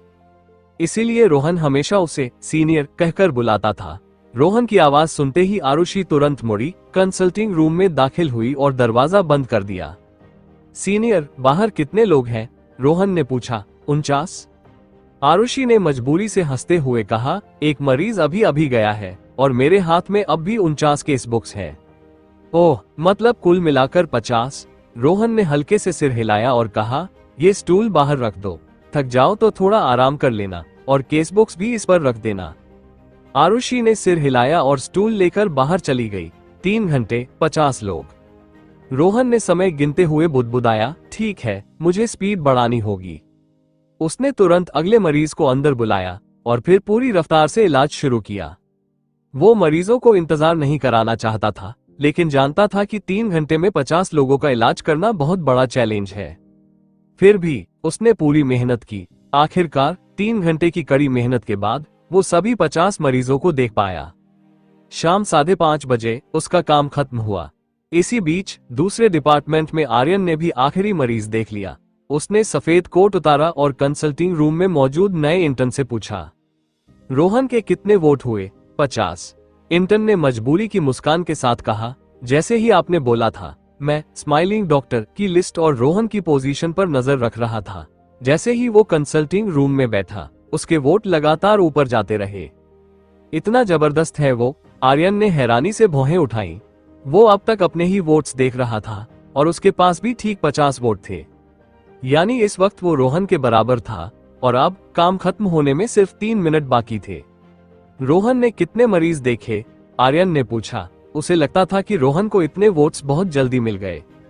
50। इंटर्न ने तुरंत कहा, मैंने खुद मेहनत करके डेटा इकट्ठा किया है, न एक ज्यादा न एक कम, ठीक 50। ये कहते हुए इंटर्न के चेहरे पर अब भी हैरानी छाई हुई थी। अगर आर्यन ने उसे रोहन पर ध्यान देने को न कहा होता तो वो इतनी हैरान कर देने वाली चीज कभी देख ही नहीं पाता। पूरे दोपहर रोहन ने ठीक 50 मरीज देखे थे और हर मरीज ने उसे एक वोट दिया था। भला ऐसी बात सुनकर कोई हैरान कैसे न होता? क्या 50? आर्यन दंग रह गया। उसने ये पूछने की वजह यही थी कि आखिर रोहन ने एक ही दिन में इतना ज्यादा वोट कैसे हासिल कर लिया। आखिरकार पिछले हफ्ते के सारे वोट क्लियर हो चुके थे। नियम था कि 2 लोगों का वोट मिलकर सिर्फ एक वोट गिना जाता। इस लगभग नामुमकिन और बेहद कठिन संभावना के हिसाब से रोहन को 50 वोट पाने के लिए कम से कम 100 मरीज देखने पड़ते। क्या एक दिन में 100 मरीज देखना मुमकिन था? लेकिन जैसे ही उसने इंटर्न से सुना कि रोहन ने कितने मरीज देखे, वो पूरी तरह से हैरान रह गया। 2 लोगों का वोट मिलकर एक ही वोट गिना जाता था। उसकी नजर में रोहन का ये करना किसी चमत्कार से कम नहीं था। और हैरानी की बात तो ये थी कि रोहन को सारे वोट मिले थे। ये तो नामुमकिन था। क्या रोहन ने धोखा किया होगा? इंटर्न ने हैरानी से धीरे धीरे कहा। नामुमकिन? आर्यन का चेहरा गंभीर हो गया। उसने सिर हिलाते हुए गहरी आवाज में कहा, हॉस्पिटल में इतने लोग देख रहे थे, अगर उसने फरेब किया होता तो इतना असली जैसा कभी नहीं लगता। सही बात है। इंटर्न ने धीरे से सिर हिलाया और जोड़ा, मैंने भी पहले यकीन नहीं किया था, लेकिन खास तौर पर जाकर पता लगाया। सुना है, इस बार जो मरीज रोहन के पास आए, उन्हें सब पुराने मरीजों ने ही भेजा था। रोहन वाकई खतरनाक मुकाबला है, आर्यन बुदबुदाया। इतने में ठक ठक दरवाजे पर दस्तक हुई और 30 की उम्र की एक नर्स एक मरीज को लेकर अंदर आए। आर्यन ने ऊपर देखा और उस शख्स को पहचाना जो नर्स के पीछे था। वो आदमी हॉस्पिटल का पुराना चेहरा था। वो अक्सर आता रहता और लगभग हर बार उसी को वोट देता। यह नहीं कि उसकी बीमारी ठीक नहीं हुई थी, बल्कि उसकी जिंदगी की आदतें इतनी खराब थी कि अक्सर छोटी मोटी परेशानियां बनी रहती। ज्यादा सोचे बिना आर्यन ने तुरंत घड़ी देखी। सिर्फ एक आखिरी मिनट बचा था। सिर्फ 1 मिनट, लेकिन उसके चेहरे पर हंसी फैल गई। इस बार वो जीत जाएगा। इस मरीज को देखकर और उसका कीमती वोट पाकर वो पक्का रोहन पर बाजी मार लेगा। आर्यन तुरंत मरीज की जांच करने लगा। उसका रवैया असामान्य रूप से अच्छा था। मरीज खुद हैरान रह गया। जांच पूरी करने के बाद आर्यन ने मरीज को बाहर विदा किया। उसी समय उसने इंटर्न की तरफ आंख दबाई। इंटर्न तुरंत मरीज के पीछे पीछे बाहर चला गया। हालांकि छुट्टी का समय हो गया था, लेकिन आर्यन अभी तक नहीं गया। वो अब भी कंसल्टिंग रूम में ही बैठा रहा। 2 मिनट बाद डॉक्टर कपूर, इंटर्न भागता हुआ आया और खुशी खुशी बोला, मरीज ने वोट डाल दिया। बहुत बढ़िया। आर्यन के चेहरे पर चमकती मुस्कान आ गई। उसने तुरंत पूछा, अब मेरे पास कितने वोट हैं? 51, इंटन ने जवाब दिया। और रोहन के? आर्यन ने जल्दी से पूछा। उसे अब भी चैन नहीं पड़ रहा था। 50, पहले जितने ही, इंटन ने जवाब दिया। ये सुनकर आर्यन हंस पड़ा। उसने चैन की गहरी सांस ली और हंसी के साथ बोला, मेरे पास पूरा एक हफ्ता था और उसके पास सिर्फ एक दोपहर। जीत भले ही उतनी शान की ना हो, लेकिन सच यही है कि इस बार मैं जीता। पिछले हफ्ते वो मुझसे आगे था, लेकिन इस हफ्ते मैंने उसे हरा दिया। आर्यन हल्की मुस्कान के साथ बोला, लेकिन उसके चेहरे पर जरा भी शर्मिंदगी नहीं थी। बिल्कुल सही, इंटन ने तुरंत कहा। आपको हमारे हॉस्पिटल के नौजवान डॉक्टरों में सबसे बेहतरीन माना जाता है। मैं तो आपकी शोहरत सुनकर ही यहाँ आया था। रोहन तो अभी स्टूडेंट है, वो आपकी बराबरी कैसे कर सकता है? ऐसा मत कहो, आर्यन ने मुस्कुराकर सिर हिलाया और कहा, रोहन ने अगर एक ही दिन में 50 मरीज देख लिए तो ये सचमुच काबिलियत की बात है। हाँ हाँ बिल्कुल, इंटन ने जल्दी से हामी भरी और कहा, डॉक्टर रोहन वाकई बहुत अच्छे हैं, लेकिन आप उनसे भी बेहतरीन हैं। आर्यन जोर से हंसा। सबको मानना पड़ा कि यह इंटन बहुत बढ़िया चापलूसी करता है। उसका भविष्य उज्जवल था। चलो, हंसी के बाद आर्यन ने कहा, चलो ऑर्थोपेडिक्स डिपार्टमेंट चलते हैं और डॉक्टर रोहन से मिलते हैं। ठीक है, इंटन ने हामी भरी। इसके बाद दोनों ने सफेद कोट उतारकर फॉर्मल कपड़े पहने और कंसल्टिंग रूम से निकलकर 7वीं मंजिल पर ऑर्थोपेडिक्स डिपार्टमेंट की ओर चल पड़े। वे जैसे ही 7वीं मंजिल पर पहुंचे, उन्हें कॉरिडोर में निकुल मिलता हुआ दिखाई दिया, जो बाहर निकल रहा था। डॉक्टर कपूर, आर्यन को देखकर निकुल थोड़ा हैरान हुआ। फौरन उसे आज आर्यन और रोहन के मुकाबले की याद आई और उसने समझ लिया कि आर्यन यहाँ क्यों आया है। बेशक निकुल इस मुकाबले में तटस्थ था, उसके लिए कौन जीता इससे कोई फर्क नहीं पड़ता था, लेकिन ऑर्थोपेडिक्स डिपार्टमेंट का सदस्य होने की वजह से उसके मन में झुकाव रोहन की तरफ ही था। अरे निकुल, आर्यन ने मुस्कुराकर उसे पुकारा और कहा, तुम डॉक्टर विशाल से सीख रहे हो, जल्द ही तुम हॉस्पिटल में दाखिल हो जाओगे, है ना? अभी तो काफी जल्दी है ये कहने में, हॉस्पिटल में आने से पहले मुझे टेस्ट देना होगा। निकुल ने मुस्कुराते हुए जवाब दिया, तुम्हारे लिए तो टेस्ट बच्चों का खेल है। आर्यन ने मुस्कुराते हुए कहा, फिर अचानक बात बदलकर पूछा, ऑर्थोपेडिक्स डिपार्टमेंट के छोटे डॉक्टर रोहन का क्या हाल है? वो अब भी कंसल्टिंग रूम में है, निकुल ने ईमानदारी से जवाब दिया। अभी भी कंसल्टिंग रूम में? आर्यन चौंक गया और शक से बोला, क्या ये छुट्टी का वक्त नहीं है? वो अब तक क्यों रुके हैं? सवाल पूछते ही उसके मन में एक बुरा एहसास आया। वो अभी भी कंसल्टिंग रूम में है। क्या वो 51वें मरीज को देख रहे हैं? क्या हमारा स्कोर बराबर होने वाला है? ये तो नामुमकिन है। निकुल ने धीरे से सिर हिलाया और बोला, छोटे डॉक्टर रोहन को छुट्टी से आधा मिनट पहले अचानक एक मरीज आ गया। भले ही वो फटेहाल हालत में था, लेकिन जब आ ही गया था तो डॉक्टर रोहन उसे मना नहीं कर सकते थे, इसलिए उन्होंने उसकी जांच शुरू कर दी। आधा मिनट? आर्यन ने भौहें सिकोड़ ली। हाँ, निकुल ने भी भौहें चढ़ाते हुए कहा, लेकिन छोटे डॉक्टर रोहन ने आज बहुत तेजी से काम किया। वो लगभग 3-4 मिनट में एक मरीज देख लेते थे, फिर भी 10 मिनट से ज्यादा हो गया और वो मरीज अब तक बाहर नहीं निकला। असल में वो खुद भी इस बारे में जिज्ञासु था, क्योंकि दोनों ही ऑर्थोपेडिक्स डिपार्टमेंट में थे और उनके कंसल्टिंग रूम भी बिल्कुल पास थे। इसलिए रोहन ने जब से काम शुरू किया, उसकी हर बात निकुल की नजर के सामने रही। उसे सब कुछ साफ साफ पता था। रोहन ने आज 50 मरीज देखे और उनमें से लगभग हर मरीज की जांच उसने सिर्फ 2-3 मिनट में कर दी थी, कुछ में 5 मिनट लगे। लेकिन ये पहला मौका था जब 10 मिनट बीत गए थे और मरीज बाहर नहीं निकला था। आर्यन से रहा नहीं गया, वो चिंता में पड़ गया। रोहन जितना ज्यादा समय किसी मरीज पर लगाता, उतनी ही बारीकी से जांच करता और उतनी ही संभावना होती कि मरीज उससे खुश होकर उसे वोट दे। कहीं ऐसा न हो कि मामला 50-1 बनाम 50-1 पर आ जाए, आर्यन ने सोचा। डॉक्टर कपूर, क्या आप वहां चलना चाहेंगे? निकुल को आर्यन के आने का असली मकसद समझ आ गया था, इसलिए उसने सीधे न्योता दिया। आर्यन ने सिर हिलाया। तीनों तुरंत वेटिंग एरिया की कुर्सियों पर आकर बैठ गए। अंदर कंसल्टिंग रूम की बेड पर एक मध्यम उम्र का आदमी लेटा हुआ था, जिसके कपड़े कुछ फटे पुराने और मैले दिखाई दे रहे थे। रोहन बिस्तर के सामने खड़ा था। उसने उस आदमी के कपड़ों की परवाह किए बिना अपने हाथ सीधे उसकी रीढ़ पर रख दिए और ऊपर से नीचे तक बेहद सावधानी से बार बार छुआ। सामान्य तौर पर अपनी पूर्ण स्पर्श शक्ति से वह आसानी से किसी भी मरीज की हालत और बीमारी का पता लगा लेता था, लेकिन इस बार मामला बहुत गंभीर था। उसकी रीढ़ की लगभग हर हड्डी खिसकी हुई थी।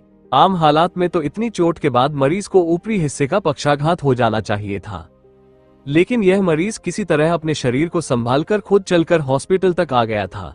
बाकी डॉक्टरों की नजर में ये किसी चमत्कार से कम नहीं था। रोहन भी चकित रह गया। इसी वजह से वो हड्डियों को इतनी सावधानी से टटोल रहा था कि जरा भी हिस्सा छूट न जाए। वो मध्यम उम्र का आदमी चुपचाप पेट के बल लेटा रहा और रोहन को अपनी रीढ़ टटोलने देता रहा। ध्यान से देखने पर साफ हुआ कि उसके कपड़े फटे पुराने जरूर थे, लेकिन गंदे नहीं थे। बस उसने लंबे समय से बाल नहीं धोए थे, जिससे उसका रूप बेतरतीब लग रहा था। तेलीय और गंदे बालों के अलावा उसके चेहरे पर लंबे समय से न कटी हुई दाढ़ी थी। साथ ही उसका शरीर भी थोड़ा दुबला पतला था। रोहन ने हाथ रोक दिए और गहरी सांस ली। कई बार बारीकी से जांच करने के बाद उसे आखिरकार मरीज की पूरी स्थिति समझ आ गई। उसका माथा सिकुड़ गया। मरीज की हालत बेहद गंभीर थी। कुछ देर सोचने के बाद रोहन ने तय किया कि इलाज का तरीका चुनने का हक मरीज को ही दे। तुम्हारा इलाज मुश्किल है, दो रास्ते हैं, या तो एक ही बार में पूरी चोट ठीक कर दूं, या फिर कई हिस्सों में बांटकर धीरे धीरे इलाज करूं। एक ही बार में इलाज बहुत दर्दनाक होगा, क्योंकि तुम्हारी रीढ़ में इतनी सारी हड्डियां खिसकी है, सबको एक साथ सीधा करना पड़ेगा। लेकिन अगर हिस्सों में इलाज करूंगा तो दर्द बढ़ जाएगा। मुझे एक ही बार में ठीक कर दो प्लीज। बिना झिझक उस मध्यम उम्र के आदमी ने सिर उठाया, हल्की सी मुस्कान दी और बोला, मेरे पास ज्यादा पैसे नहीं है। ये सुनकर रोहन चुप हो गया। आखिरकार उसने कहा, ठीक है, लेकिन तुम्हें दर्द सहना होगा। अगर बर्दाश्त न हो तो मुझे बताना। मरीज ने मुस्कुराकर सिर हिलाया। फिर रोहन ने अपने हाथ मरीज की पहली वक्ष कशेरुका पर रखे।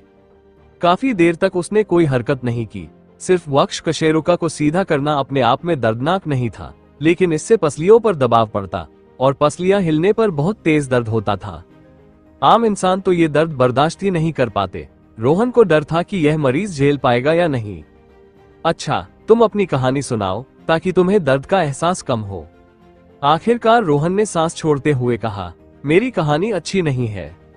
मरीज बिस्तर पर लेटा हुआ दुखी मुस्कान के साथ बोला, हर किसी की एक कहानी होती है और मुझे यकीन है तुम्हारी भी होगी।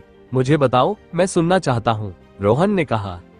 जब उसने उसकी हड्डियों को छुआ था तब उसे महसूस हुआ था कि यह इंसान कोई कहानी वाला आदमी है और उसमें अच्छाई की ताकत मौजूद है। इसलिए वो बहुत उत्सुक था। कुछ पल की चुप्पी रही। फिर मरीज ने गहरी सांस ली और सिर हिलाया, ठीक है। फिर उसने कड़वी मुस्कान के साथ पूछा, तुम्हें क्या लगता है इंसान कितना बुरा हो सकता है? मुझे नहीं पता, रोहन ने सिर हिलाकर कहा। मैंने अब तक कोई खास बुरा इंसान नहीं देखा। इन सालों में वो स्कूल में ही रहा था और समाज से बहुत कम जुड़ा था। सबसे बुरे लोग तो वही थे जो स्कूल टाइम में गली के गुंडे थे, जो उसके सहपाठियों को तंग करते थे और उसने उन्हें सबक सिखाया था। बाकी तो वही लोग थे जो उसके माउंट ताई की दवा इकट्ठा करने वाली यात्रा के दौरान मिले थे। हाँ, मरीज ने दुख भरी मुस्कान दी और कहा, एक तुम्हारे सामने ही लेटा है। उसने इतना ही कहा था कि कड़क। रोहन ने अचानक ताकत लगाकर उसकी पहली वक्ष कशेरुका को सीधा कर दिया। मरीज दर्द से कराह उठा। उसका शरीर और मांसपेशियां, जो अब तक ढीली थी, अचानक कस गईं। ये तो सिर्फ शुरुआत है, आगे और भी दर्द होगा। क्या तुम वाकई धीरे धीरे इलाज नहीं करवाना चाहते? रोहन ने सोच समझकर पूछा। काफी देर बाद मरीज का शरीर धीरे धीरे ढीला पड़ गया। उसने गहरी सांस ली और बोला, जरूरत नहीं है, जारी रखो, मैं सह सकता हूँ। फिर उसने कहना शुरू किया, जब इंसान बुरा बनता है तो वह तरह तरह के अपराध कर सकता है। मैं भी उन्हीं में से एक था। तुम कितने बुरे थे? रोहन ने जिज्ञासा से पूछा, लेकिन उसके हाथों की हरकत रुकी नहीं।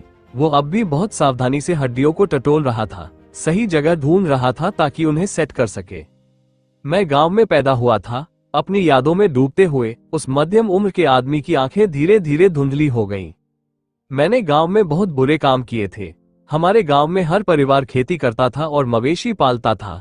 मेरा परिवार भी यही करता था, लेकिन मैंने कभी खेती नहीं की।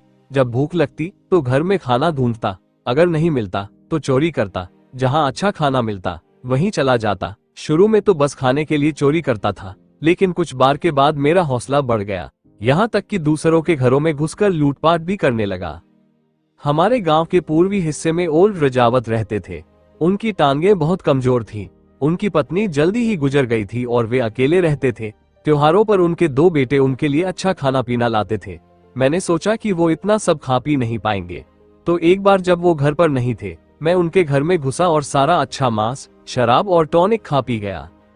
जब खा चुका तो बाकी सब बांधकर चुराने के लिए ले जाने ही वाला था कि अचानक ओल्ड रजावत लौट आए। सोच सकते हो फिर क्या हुआ होगा। ये कहते हुए वो मध्यम उम्र का आदमी खुद पर हंसा, एक तरह की खुद का मजाक उड़ाने वाली हंसी। वो बोला, मुझे पता था कि ओल्ड रजावत की टांगे खराब थी और वो सिर्फ बैसाखी के सहारे चलते थे। तो जब वो लौटे, मैं दरवाजे के पीछे छिप गया। जैसे ही वो अंदर आए, मैंने उनकी बैसाखी छीनी, तोड़ दी और भाग गया। वो इतने गुस्से में थे कि टूटी बैसाखी मुझ पर फेंक दी। मैं बहुत भड़क गया। मौका पाकर मैंने उनके आंगन में रखी लकड़ियों के ढेर में माचिस लगाई और लगभग उनका घर जला डाला। उस समय मेरी उम्र सिर्फ 9 साल थी। जब रोहन ने 9 साल सुना तो उसके हाथ अचानक रुक गए। हालांकि ये बस थोड़ी देर के लिए ही था। ओल्ड रजावत तो बस उन लोगों में से एक थे जिन्हें मैंने नुकसान पहुंचाया। मेरे घर में भी मुर्गे और बत्तख थे, लेकिन मैंने कभी उन्हें नहीं खाया। जब खाने का मन होता तो गांव से चोरी करता। एक दिन ओल्ड रजावत के घर से चोरी की हुई शराब पीकर मैं शर्मा आंटी के घर गया और उनके सारे 10 मुर्गे, 3 हंस और 7 बत्तख मार डाले। वहां से एक मुर्गा लेकर मैं भागकर गांव के सचिव के खेत में गया ताकि उसे भून सकूं। उस समय खेत की फसल कटने के लिए तैयार थी, लेकिन मैंने आग लगा दी। मैं उस समय 11 साल का था। मैंने मिस्टर दत्ता के बच्चे से उसकी सारी चीजें छीन ली थी। मैंने अजित मिश्रा को पीटा था। मैंने प्राथमिक स्कूल के बच्चों से गुंडागर्दी करके उनसे सुरक्षा के नाम पर पैसे वसूले। दिन में मैं खाने के लिए इधर उधर घूमता था और शाम होते ही मुझे बोरियत होती थी तो पटाखे लेकर हर घर में झगड़े करता। अगर कोई मुझे रोकता तो उनके खेतों में जाकर उनकी सारी फसल बर्बाद कर देता। जितना ज्यादा लोग गुस्सा होते, मुझे उतनी ही खुशी मिलती। मुझे कोई काबू नहीं कर सकता था। अगर कोई मुझे मारता तो मैं चुपके से उसे नुकसान पहुंचाता। मेरे माँ बाप भी मुझे रोक नहीं पाते थे। अगर वो मुझे रोकने की कोशिश करते तो मैं उन्हें धमकाता कि मैं आत्महत्या कर लूंगा। मैं उनका इकलौता बेटा हूँ। जैसे जैसे वो मध्यम उम्र का आदमी बोल रहा था, वैसे वैसे वो अतीत में और गहराई तक डूबता जा रहा था। वो अपनी यादों में इतना खो गया था कि मानो उसे दर्द का एहसास ही नहीं हो रहा था। कड़क, रोहन ने हाथ चलाया। इस बार उस आदमी के मुंह से कोई कराह नहीं निकली। बस उसका शरीर हल्का कांपा, मांसपेशियां तन गईं, फिर ढीली हो गईं और वह आगे बोलता चला गया। मुझे समझ नहीं आता था कि मैं इतना बुरा क्यों था। दूसरों को दुखी देखकर मुझे खुशी मिलती थी। मैं रोज कुछ न कुछ बुरा करता ही था। मुझे खुद नहीं पता मैंने कितने गुनाह किए। ये सिलसिला 20 साल की उम्र तक चलता रहा। हमारे गांव में अनुज नाम का एक मूर्ख लड़का था। वो जन्म से ही थोड़ा बेवकूफ था, लेकिन गांव के सारे लोग उसके साथ बहुत अच्छे थे और उसका ख्याल रखते थे।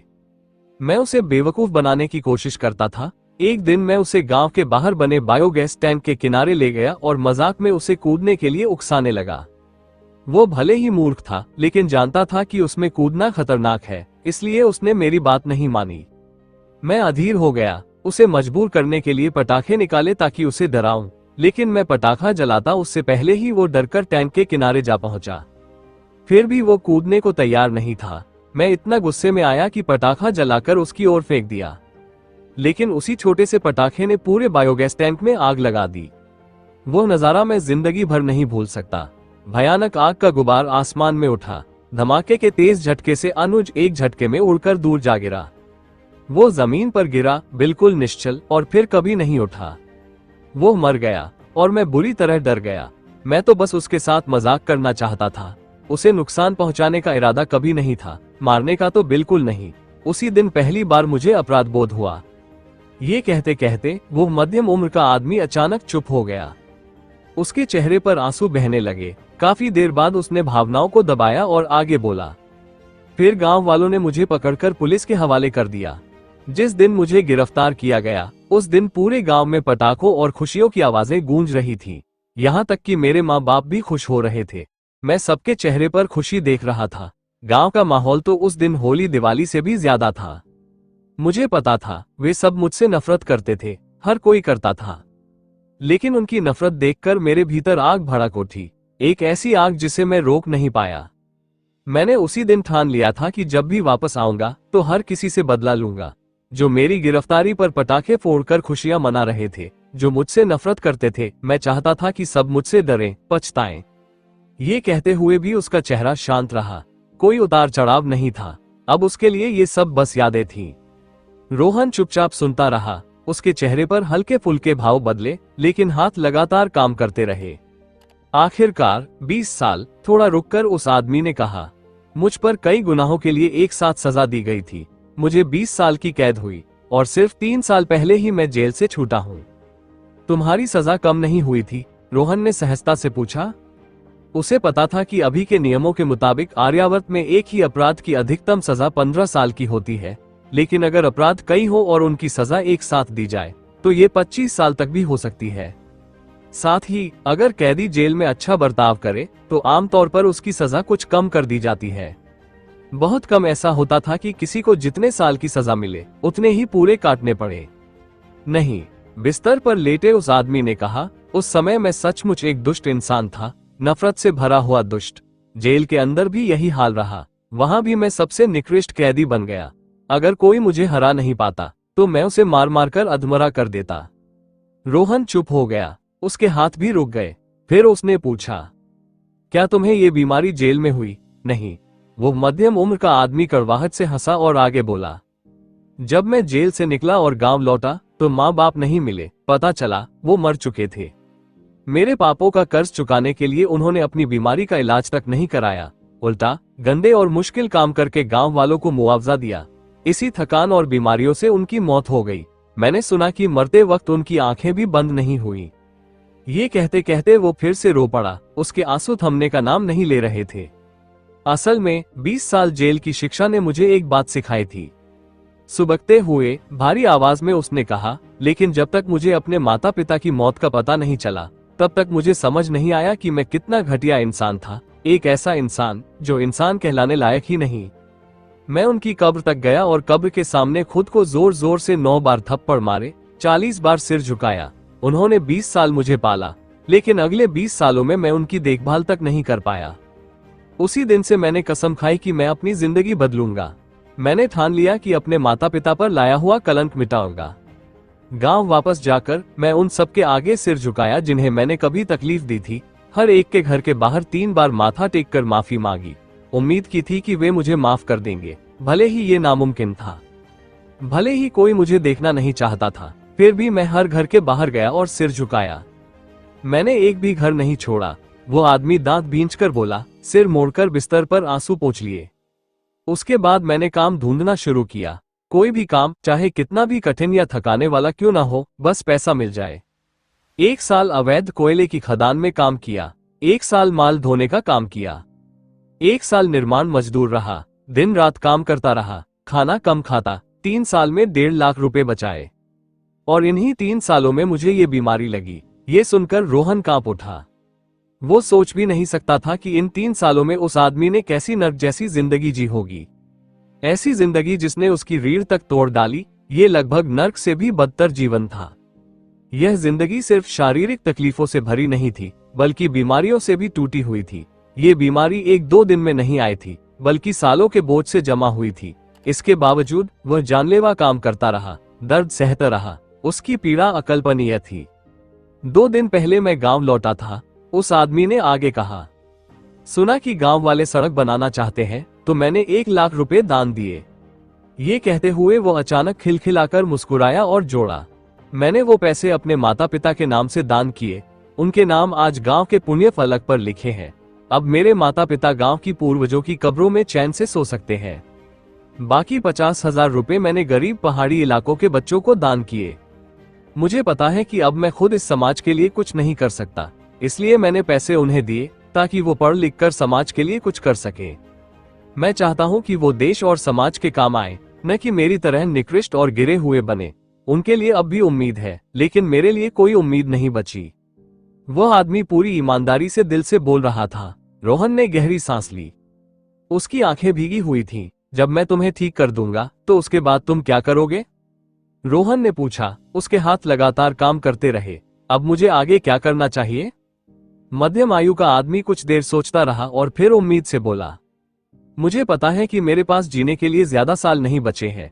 मैं चाहता हूं कि अपनी बाकी जिंदगी में ज्यादा से ज्यादा अच्छे काम करूं ताकि अपने पापों का प्रायश्चित कर सकूं। मैं चाहता हूं कि और भी लोगों की मदद कर पाऊं। मैं पैसे कमाता रहूंगा और उन बच्चों को दान करता रहूंगा जिनके पास स्कूल जाने के लिए पैसे नहीं है, और उन बीमार बच्चों को भी। वही तो समाज का भविष्य है और वही मेरी भी उम्मीद है। रोहन ने कुछ नहीं कहा और चुपचाप उसका इलाज करता रहा। उसने बाहर से तो ज्यादा भाव नहीं दिखाए, लेकिन भीतर से वो गहराई से प्रभावित हुआ। इंसान बुरा भी हो सकता है और अच्छा भी। अच्छाई और बुराई पल भर में बदल सकती है। अच्छाई एक ऐसी शक्ति है जो दिल से निकलती है। ये हर चीज को सह सकती है और बदल सकती है।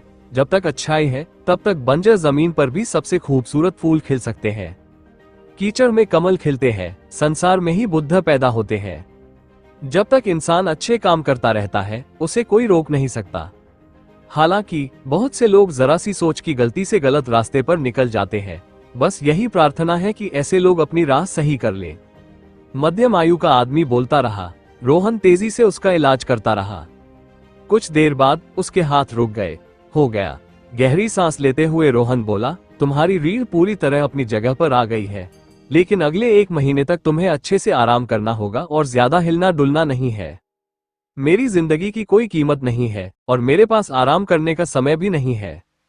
मध्यम आयु का आदमी उठ खड़ा हुआ और सिर हिलाते हुए बोला, थैंक यू डॉक्टर। ये कहकर उसने झुककर रोहन को गहरा प्रणाम किया, और उन पहाड़ी इलाकों के गरीब बच्चों की मदद करने के लिए भी तुम्हारा धन्यवाद। रोहन तुरंत एक कदम पीछे हटा और उसने भी उसे गहराई से प्रणाम किया। ये रोहन की हरकत से मध्यम आयु का आदमी चौंक गया। वो जल्दी से घबराकर बोला, ये तो मेरा फर्ज है, मैं किसी धन्यवाद का हकदार नहीं हूं। रोहन मुस्कुराया। ऐसा करते हैं, उसने आदमी की तरफ देखते हुए कहा, मैं तुम्हारा इलाज का खर्च माफ कर देता हूं। ये कहते हुए उसने डायग्नोस्टिक टेबल की दराज से 50 रुपये निकाले और उसके हाथ में पकड़ाने की कोशिश की। नहीं, ये नहीं हो सकता। मध्यम आयु का आदमी सिर हिलाकर बोला, डॉक्टर को फीस देना बिल्कुल सही है, थैंक यू। ये कहकर वह मुड़ा और जाने लगा। क्या मैं आपका कांटेक्ट ले सकता हूं? रोहन ने पूछा। मेरे पास कोई कांटेक्ट नहीं है। मध्यम आयु का आदमी हल्की झेप के साथ मुस्कुराया। तो आप कहाँ रहते हैं? रोहन ने आगे पूछा। मैं शहर के पश्चिम में साबरमती ब्रिज के नीचे रहता हूँ। रोहन दंग रह गया। पुल के नीचे? उसे ये सोचकर झटका लगा कि सामने वाला पुल के नीचे रहता है। आदमी ने 3 साल तक जान तोड़कर काम किया और 1,50,000 रुपये कमाए, लेकिन उसके पास रहने की जगह तक नहीं थी। वो हर महीने कुछ 100 रुपये किराए पर घर लेने से बेहतर पुल के नीचे रहना पसंद करता था। उसने अपनी हर एक पाई दान कर दी। रोहन के भीतर अचानक ही एक अनजानी कड़वाहट और झटका सा उठ गया। ठीक है, जब मुझे फुर्सत मिलेगी तो मैं तुमसे मिलने आऊंगा। आदमी कहीं झेप न जाए, इसलिए रोहन ने जबरन मुस्कुराते हुए कहा। नहीं नहीं, मेरी जगह बहुत गंदी है।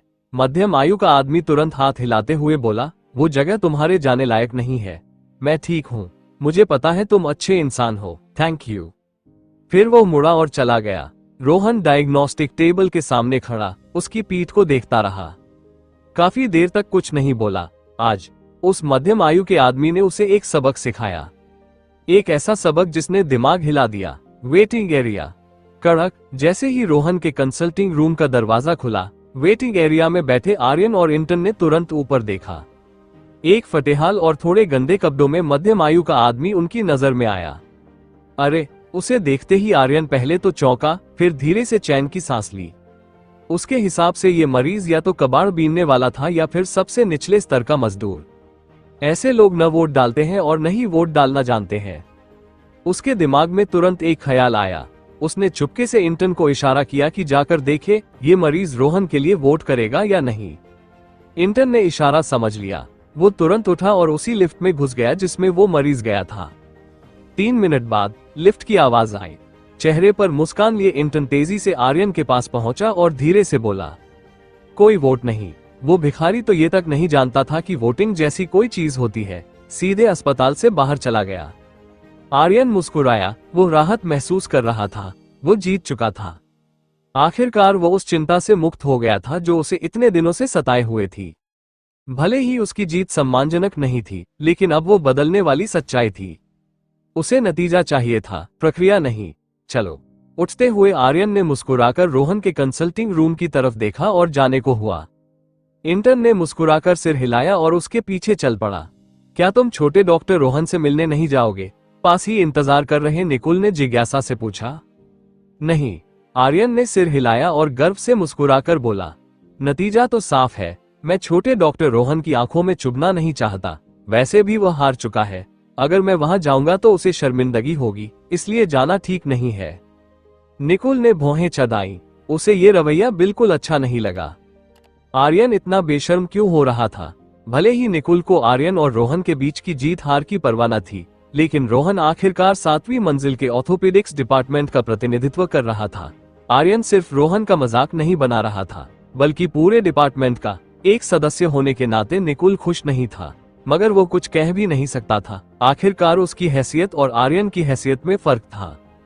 चलो, आर्यन मुस्कुराता हुआ मुड़ा। इंटर्न उसकी चापलूसी करता हुआ पीछे चल पड़ा। उसी वक्त डिंग, लिफ्ट की आवाज आई। वे लोग अभी लिफ्ट तक पहुंचे भी नहीं थे कि दरवाजा खुल गया और अगले ही पल लोगों का झुंड लिफ्ट से बाहर निकल आया। सबसे आगे एक मध्यम आयु का आदमी था, जिसने पुराना सा सूट पहन रखा था, मगर बेहद ऊर्जावान लग रहा था। उसके हाथ में पीले बॉर्डर और लाल बैकग्राउंड वाला एक रेशमी बैनर था। छोटे डॉक्टर रोहन कहाँ है? नेता सीधे आर्यन और इंटर्न से टकरा गया और घबराहट से बोला, क्या वो जा चुके हैं? दोनों सन्न रह गए। उधर निकुल तुरंत आगे बढ़ा और पूछा, आप छोटे डॉक्टर रोहन को क्यों ढूंढ रहे हैं?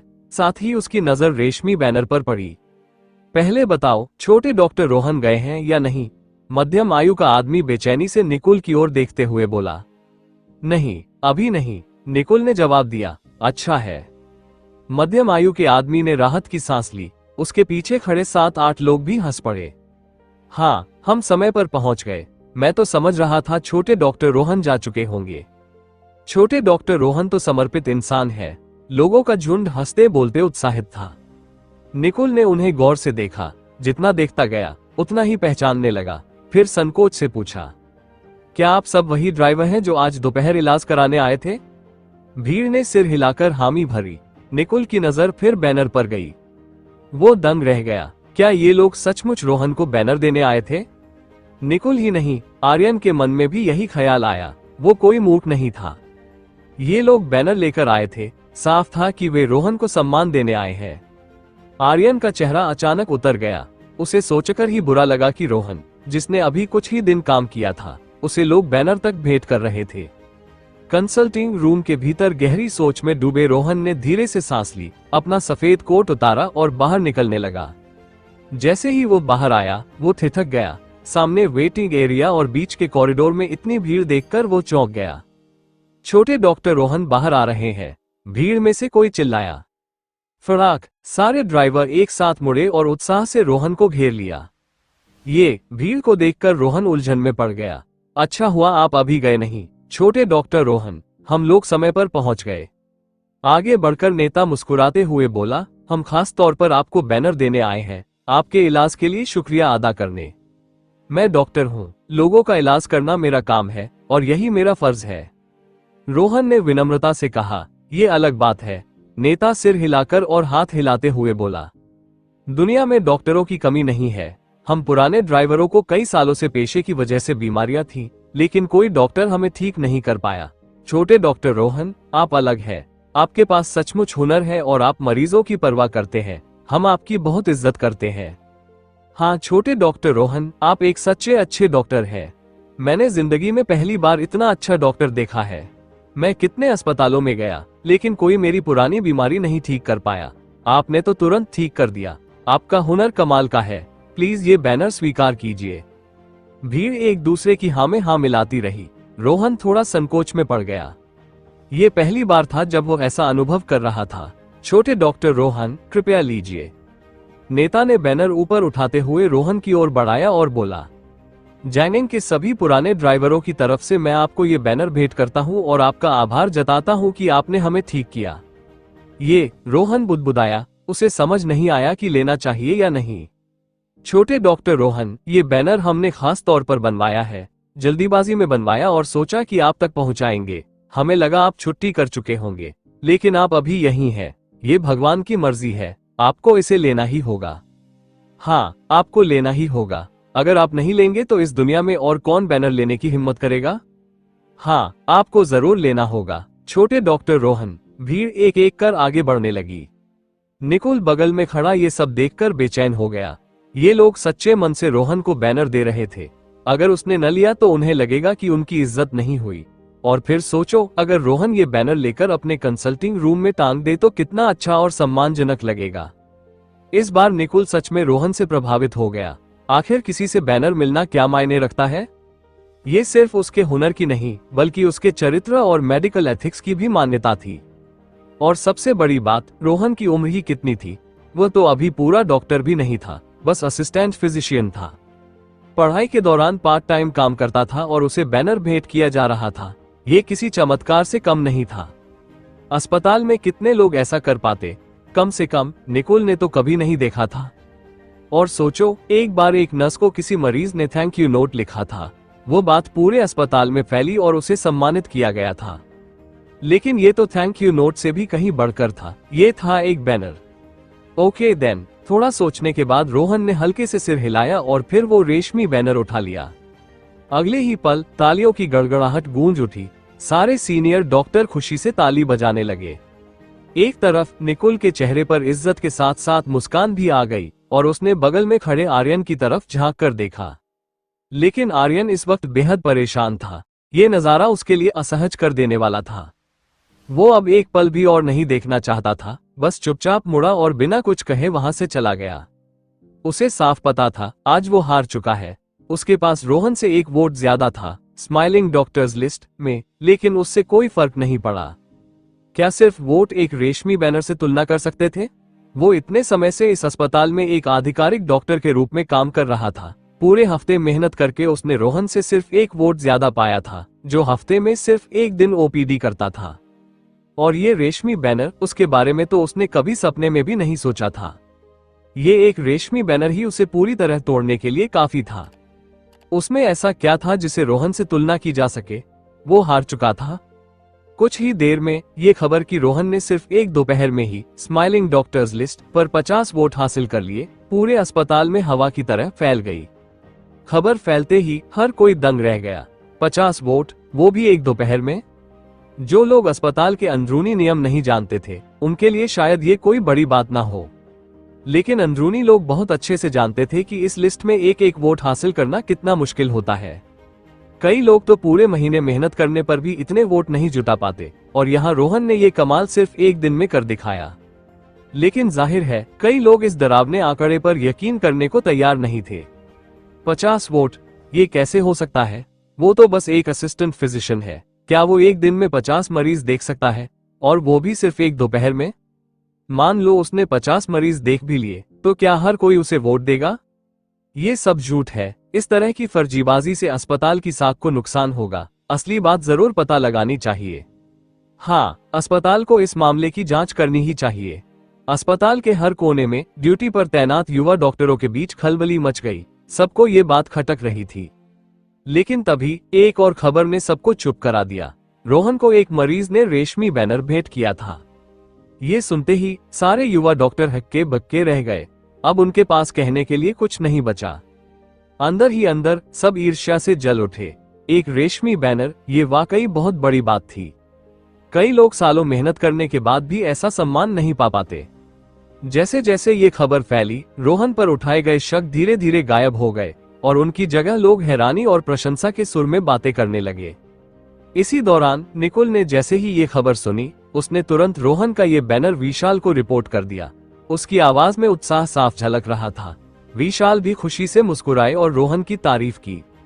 डायरेक्टर्स ऑफिस में क्या फाइल पढ़ते हुए जब गिरीश ने एक डॉक्टर की रिपोर्ट सुनी, तो वो चौंक कर सिर उठाए और आंखें फैलाकर उस डॉक्टर को देखने लगे। क्या सच में किसी मरीज ने रोहन को रेशमी बैनर दिया? जी, अभी अभी हुआ है। डॉक्टर मुस्कुराए और सिर हिलाया।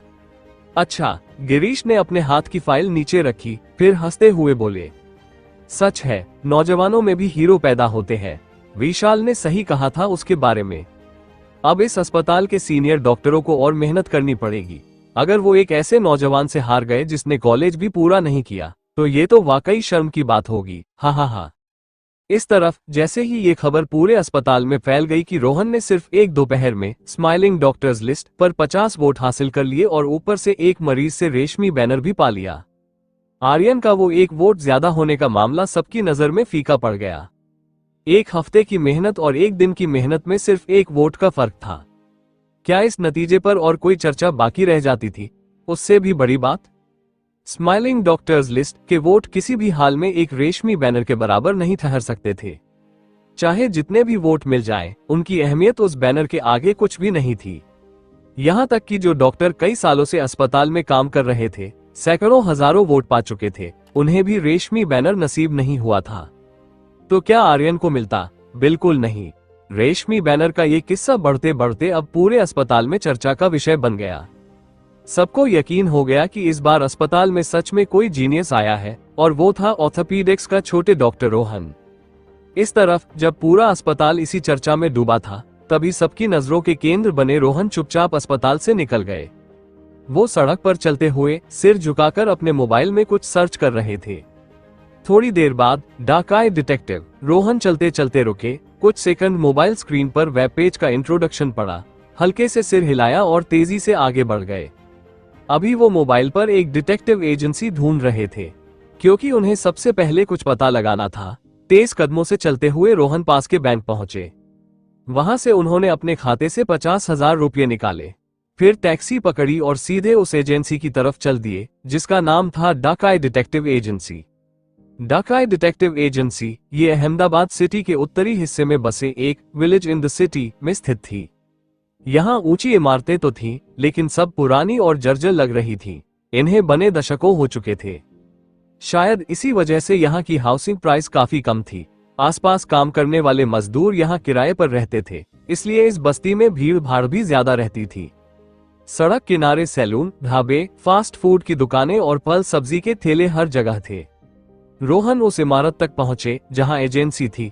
उन्होंने मोबाइल निकालकर लोकेशन चेक की और इमारत में दाखिल हो गए।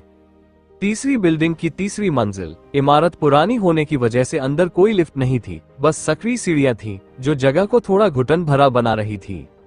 भला एक डिटेक्टिव एजेंसी ऐसी जगह क्यों होगी? सीढ़ियां चढ़ते हुए रोहन ने खुद से बुदबुदाया। आम लोगों की नजर में एक डिटेक्टिव एजेंसी जो इंटरनेट पर मिल जाए और जिस पर अच्छे रिव्यू हो, वो जरूर बहुत बिजनेस करती होगी और पैसा भी अच्छा बनाती होगी। लेकिन ये जगह बिल्कुल भी अमीर नहीं लग रही थी। हालांकि कारण समझ न आने पर भी उन्होंने ज्यादा सोचना छोड़ दिया।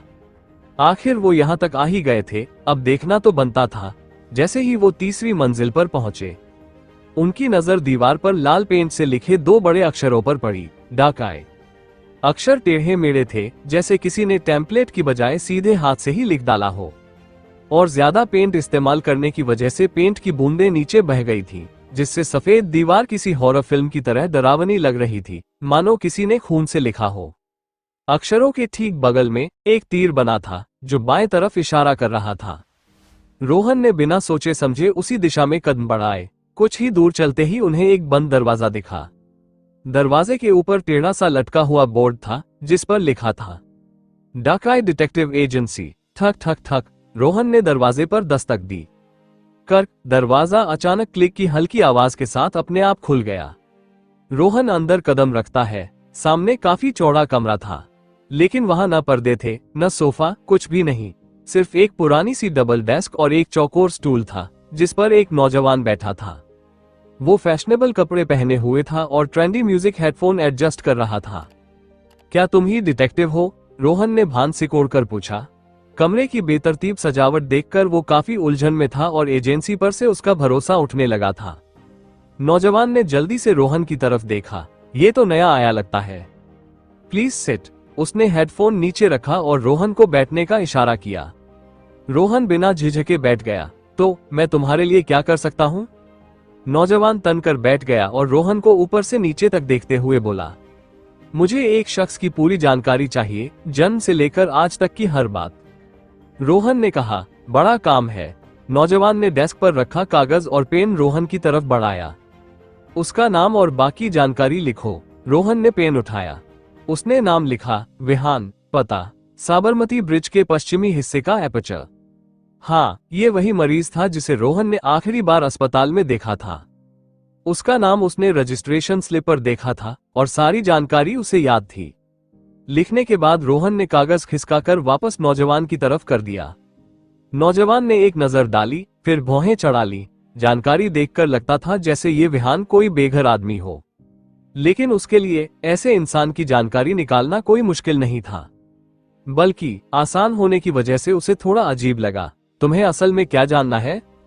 नौजवान ने फिर पूछा। वो यह नहीं पूछ सका कि क्लाइंट और टारगेट का रिश्ता क्या है। हालांकि वो जानना चाहता था, पर प्रोफेशनल रवैये के चलते सवाल नहीं कर सकता था।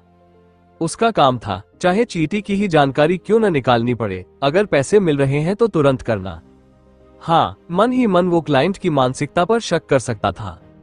मुझे इस आदमी के जन्म से लेकर रिपोर्ट देने के एक दिन पहले तक की सारी गतिविधियों का पूरा रिकॉर्ड चाहिए, सब कुछ। रोहन ने साफ कहा। 30,000 रुपये। नौजवान ने सीधा दाम बता दिया और कहा 20,000 एडवांस, बाकी जानकारी मिलने पर। और अगर तुम्हें ये ज्यादा लग रहा है तो सोचो इतनी जानकारी जुटाना कितना मुश्किल होगा। रोहन ने सिर हिलाया। ये कीमत उसकी उम्मीद के करीब थी। कितने दिन में रिपोर्ट मिलेगी? रोहन ने पूछा। 10 दिन। नौजवान ने सोचा और जवाब दिया। धड़ाम। रोहन ने बैंक से निकाले गए 50,000 रुपये में से 30,000 मेज पर पटक दिए। फिर कागज पर अपना फोन नंबर लिख दिया। 10 दिन बाद मैं खुद लेने आऊंगा। इतना कहकर वो उठ खड़ा हुआ और जाने लगा। नौजवान उसके इस अंदाज पर हैरान रह गया। हे भगवान, ये तो कोई अमीर ज्यादा लगता है, इतना पैसा और इतना बेवकूफ। रुको, नौजवान ने उसे रोककर कहा। क्या हमें कोई कॉन्ट्रैक्ट वगैरह साइन नहीं करना चाहिए? मैं तुम्हारे पैसे लेकर भाग भी सकता हूँ या पूरी डील से मुकर सकता हूँ। क्या सच में करोगे? रोहन रुका, पीछे मुड़ा और उसकी तरफ देखते हुए मुस्कुराया। वैसे भी तुम मुझसे भाग नहीं सकते। उसके शब्दों की धौंस ने नौजवान को हिला दिया। रोहन के निकलने के बाद ही उसे एहसास हुआ, साला, मुझे तो एक अमीर बेवकूफ ने धमका दिया। वो सिर हिलाते हुए बुदबुदाया, लेकिन सच ये था कि वो उसकी बातों से सचमुच डर गया था। किस्मत अच्छी है कि तुम जैसे आदमी का पाला मुझसे पड़ा, वरना अपने गुस्से की वजह से तुम्हें बहुत बड़ा नुकसान होता। नौजवान बड़बड़ाया और फिर पैसे समेट लिए। क्या रोहन वाकई बेवकूफ था? बिल्कुल नहीं। दरअसल कमरे में घुसते ही उसने भांप लिया था कि ये नौजवान मार्शल आर्ट्स का अभ्यास करता है। अगर वो मार्शल आर्ट्स करता है तो उसके पास कुछ हुनर जरूर होंगे। लेकिन क्या ऐसा कोई शख्स पैसे लेकर भाग सकता है? हद है। एजेंसी से निकलकर रोहन ने टैक्सी पकड़ी और वापस स्कूल लौट आया। उसने विहान के बारे में जांच करवाने की इतनी मशक्कत इसलिए की थी ताकि ये पता चल सके कि इलाज के दौरान विहान ने जो कहा था वो सच है या नहीं। अगर सच निकला तो उसकी बैंक कार्ड में पड़ा पैसा सही जगह इस्तेमाल हो सकेगा। 30,000 रुपये काफी होते हैं, लेकिन ये पूरी तरह काबिल एक कुर्बानी था। वो वापस स्कूल लौट आया। रोहन ने कैंटीन से कुछ भी उठाकर खा लिया। जब वो हॉस्टल पहुंचा तब रात के 8 बज चुके थे। डॉर्म रूम में विनोद, जतिन और एकांश अपनी अपनी खाट पर लेटे हुए थे और मेडिकल स्किल से जुड़ी किताबें पढ़ रहे थे। वे भारतीय चिकित्सा की बुनियादी जानकारी पर ध्यान दे रहे थे। वे ये सब कल की क्लास टेस्ट के लिए कर रहे थे। 3 हफ्ते बीत चुके थे और कल इस बार भारतीय चिकित्सा की बेसिक नॉलेज प्रतियोगिता के लिए आखिरी मूल्यांकन और चयन होना था। पूरे स्कूल से 9 प्रतिभागियों को चुना जाना था, इसलिए इन तीनों ने ठान लिया था कि चाहे चुने जाएं या न जाएं, लेकिन कम से कम सबसे छोटे को तो हराना ही है। और अगर उन्होंने सबसे छोटे को हरा दिया तो शायद उनका चयन भी हो जाए। अगले दिन सुबह 8 बजे क्लास 3 के सारे छात्र क्लासरूम में इकट्ठा हो गए। आकाश समय पर क्लासरूम में दाखिल हुआ। उसके हाथों में टेस्ट पेपर की एक गड्डी थी। जैसे ही आकाश आया, सबकी निगाहें सीधे उसके हाथों में पकड़े पेपर पर टिक गईं। सभी ध्यान दो। आकाश मंच पर चढ़ा, फिर मुस्कुराते हुए बोला, ये फाइनल टेस्ट है। मुझे पता है कि तुम सबने इसकी तैयारी कर रखी है। साथ ही मैं तुम्हें पहले से बता दूं, ये टेस्ट तुम्हारे फाइनल ग्रेड से जुड़ा हुआ है। अगर तुमने ये टेस्ट पास कर लिया तो तुम इस कोर्स की फाइनल परीक्षा भी पास कर लोगे। सभी छात्रों की आंखें अचानक चमक उठी। किस बात से कॉलेज स्टूडेंट्स को सबसे ज्यादा डर लगता है? फाइनल परीक्षा में फेल होने से। आकाश की बात का मतलब था कि अगर यह टेस्ट पास हो गया तो फाइनल एग्जाम पास मान लिया जाएगा। इससे सारे छात्र बहुत उत्साहित हो गए। इसके अलावा ये टेस्ट न सिर्फ फाइनल ग्रेड से जुड़ा था, बल्कि उनके अप्रेंटिस प्लान से भी। क्या तुम लोग खुद पर भरोसा करते हो? छात्रों के चेहरों पर उत्साह देखकर आकाश जोर से चिल्लाया। हाँ, उनके गगनभेदी जवाब से क्लासरूम गूंज उठा। जवाब देने के बाद कई छात्र पीछे मुड़े और रोहन की ओर उम्मीद भरी नजरों से देखने लगे। सबको इस टेस्ट के बारे में पता था, सबने जमकर तैयारी की थी। पिछली बार सब रोहन से हार चुके थे, इस बार कैसे हार मान लेते? इतनी तैयारी के बाद उन्हें इस बार जरूर चुना जाना था। बहुत अच्छा, आकाश संतोष से सिर हिलाया, फिर टेस्ट पेपर बांट दिए। इस टेस्ट की अवधि 60 मिनट है और टेस्ट अब शुरू होता है। आकाश के आदेश मिलते ही सबने पूरे जोश से लिखना शुरू कर दिया। हर कोई ध्यान से सवाल पढ़ रहा था और तेजी से जवाब लिख रहा था। आकाश धीरे धीरे क्लास में घूमने लगा। छात्रों को ध्यान से लिखते देख वो बेहद संतुष्ट हुआ। लग रहा था कि पिछले 2 हफ्तों में सबने कड़ी मेहनत की थी और ये तो शिक्षक के लिए सबसे बड़ी खुशी होती है कि छात्र मेहनत से पढ़ाई करें। थोड़ी देर घूमने के बाद आकाश वापस मंच पर गया और रोहन की ओर देखने लगा। इस वक्त रोहन बिल्कुल शांत भाव से सवाल पढ़ते और जवाब लिखते जा रहे थे, जैसे हमेशा करते थे। वो काफी रिलैक्स दिख रहा था, लेकिन लिख रहा था बहुत तेज। ये लड़का जरा भी नहीं बदला। इसकी क्षमता देखकर तो यह निश्चित रूप से प्रतियोगिता में चुना जाएगा। जिस तरह इसने सबसे कठिन टेस्ट पास किया था, ये तो इसके लिए आसान है। ये सोचकर आकाश मुस्कुराते हुए सिर हिलाने लगा। उसे याद आया कि रोहन ने सबसे कठिन टेस्ट में भी 80 से ऊपर अंक हासिल किए थे। कई छात्रों ने बीच बीच में सिर उठाकर देखा तो पाया कि आकाश लगातार रोहन को देख रहा है और उस पर पूरा विश्वास जता रहा है। ये देखकर जो छात्र इस टेस्ट में अपना नाम बनाना चाहते थे, वे अचानक और ज्यादा प्रतिस्पर्धी हो गए। अब उनकी सिर्फ एक चाह थी, रोहन को हराना। वो कर सकता है तो मैं भी कर सकता हूँ। अगर यह टेस्ट उनके लिए उफनती नदी जैसा था, जिसमें उन्हें धारा के विपरीत तैरना पड़ रहा था, तो रोहन उस नदी के स्रोत पर खड़ा सफलता का द्वार था। मछली को उस द्वार को पार करना ही था और जो पार कर लेता वही ड्रैगन बनता। रोहन तेज था, वे उससे भी तेज होना चाहते थे, लेकिन ये टेस्ट बहुत कठिन था। चाहे उनके पास हिम्मत हो या दृढ़ निश्चय, वे गति नहीं बढ़ा पा रहे थे। और इधर रोहन, वो अब भी एक एक सवाल बेहद शांति से हल कर रहा था। समय उड़ता चला गया। आधा घंटा बीत चुका था। अब सभी छात्र सवालों में सिर खपाए बैठे थे और तभी रोहन अचानक उठ खड़ा हुआ, हाथ में टेस्ट पेपर लिए। उसी पल सबके हाथ रुक गए। वे हैरानी से रोहन को घूरने लगे। ये क्या कर रहा है? फिर से पेपर जमा करने जा रहा है? मिस्टर वानजी, मैं खत्म कर चुका हूँ। रोहन सीधे मंच की ओर चला गया और पेपर आकाश को थमा दिया। ससला, सभी ने मन ही मन गाली दी। वो सचमुच फिर से जल्दी पेपर दे आया। पिछली बार भी सबसे तेज वही था और इस बार भी वही सबसे तेज। वो भी तब जब इस बार टेस्ट वाकई बहुत मुश्किल था। बाकी छात्रों ने रोहन के पूरे पूरे जवाबों से भरे पेपर को देखा, फिर अपने अधूरे पेपर पर निगाह डाली। आधा भी खत्म नहीं हुआ था। इस वक्त सबके पास बोलने के लिए कोई शब्द नहीं थे। उन्होंने पूरे 2 हफ्ते जी जान लगाई और फिर भी रोहन ने उन्हें आसानी से पीछे छोड़ दिया। रोहन, तू सच में एक क्रीप है, एक घमंडी बदतमीज जिसे जरा भी विनम्र होना नहीं आता। सब इतने हताश थे कि उस पर कोई टिप्पणी भी नहीं कर पा रहे थे। उन्होंने कभी रोहन को जमकर पढ़ाई करते नहीं देखा, फिर वो इतना होशियार कैसे? अचानक क्लासरूम में इधर उधर धीमे धीमे रोने और कराहने की आवाजें गूंजने लगी। पेपर देने के बाद जब रोहन वापस लौटा और विनोद के पास से गुजरा तो उसने आंखें तररते हुए धीरे से कहा, तू एक क्रीप है। रोहन ने विनोद की तरफ मासूम सा चौड़ा मुस्कान फेंकी। वो मुस्कान बाहर से मासूम लग रही थी, लेकिन असल में बेहद तंज भरी थी। विनोद फिर से अंदर ही अंदर आहत हो गया। मंच पर आकाश ने रोहन का पेपर उठाकर एक नजर डाली, संतुष्टि से सिर हिलाया और उसे रख दिया। जीनियस, ये सचमुच एक जीनियस है। इस ग्रेड के साथ यह निश्चित ही प्रतियोगिता में चुना जाएगा। लेकिन दूसरी तरफ रोहन वापस अपनी डेस्क पर आ गया और नीचे रखी inner canon of the yellow emperor निकालकर क्लास के कोने में बैठकर पढ़ने लगा। रोहन के पेपर देने के बाद बाकी क्लास ने फर्स्ट पोजीशन की उम्मीद छोड़ दी और अब बस सेकंड पोजीशन के लिए लड़ाई करने लगे। उन्हें पूरा यकीन था कि रोहन को कोई नहीं हरा सकता, तो चूंकि उसे हराना नामुमकिन था, उन्होंने सेकंड पोजीशन का लक्ष्य बना लिया। सेकंड पोजीशन सुनने में चाहे उतनी खास न लगे, लेकिन प्रतियोगिता में जगह मिल गई तो दिखने में तो शानदार लगेगा ही। ये सोचकर सबने सिर झुकाया और लिखते रहे। कुछ देर में पूरा 1 घंटा बीत चुका था। पेन नीचे रखो। मंच पर बैठे आकाश, जो पूरे समय छात्रों पर नजर रखे हुए थे, ने आदेश दिया। जैसे ही आदेश मिला, क्लास में तुरंत शोर मच गया। छात्र कराहने और शिकायत करने लगे। उन्होंने इधर उधर देखा और पाया कि किसी का भी पेपर पूरा नहीं हुआ। उनकी गति देखकर साफ लग रहा था कि वे तो सेकंड पोजीशन भी नहीं जीत पाएंगे। कड़वी शिकायतों के बीच सबने अपने पेपर जमा कर दिए। पेपर देने के बाद सबकी निगाहें रोहन पर जा टिकी, जो कोने में बैठा पढ़ाई कर रहा था। ये क्रीप, ये कमीना क्रीप, मैं इसका क्लासमेट क्यों बना? क्या ये इंसान भी है? सबके दिलों में यही अनकही आलोचना गूंज रही थी। उन्होंने ठान लिया कि अब कभी भी रोहन के साथ टेस्ट नहीं देंगे, ये बहुत ज्यादा शर्मिंदगी भरा होता है। उदास माहौल में सारे पेपर इकट्ठा करने के बाद आकाश ने माहौल हल्का करने के लिए कुछ कहा और फिर क्लास शुरू कर दी।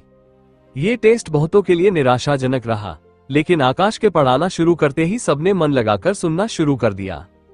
क्लास खत्म हुई, आकाश पेपर लेकर बाहर निकल गया और उन बाकी शिक्षकों के साथ इकट्ठा हुआ जो टेस्ट की निगरानी कर रहे थे। ये टेस्ट असल में एक दिन के अंदर ही खत्म हो सकता था। स्कूल ने पहले से ही इसकी पूरी तैयारी कर रखी थी। टेस्ट लीक ना हो, इसलिए हर क्लास को अलग अलग प्रश्न पत्र मिले थे, लेकिन कठिनाई का स्तर सब में समान था।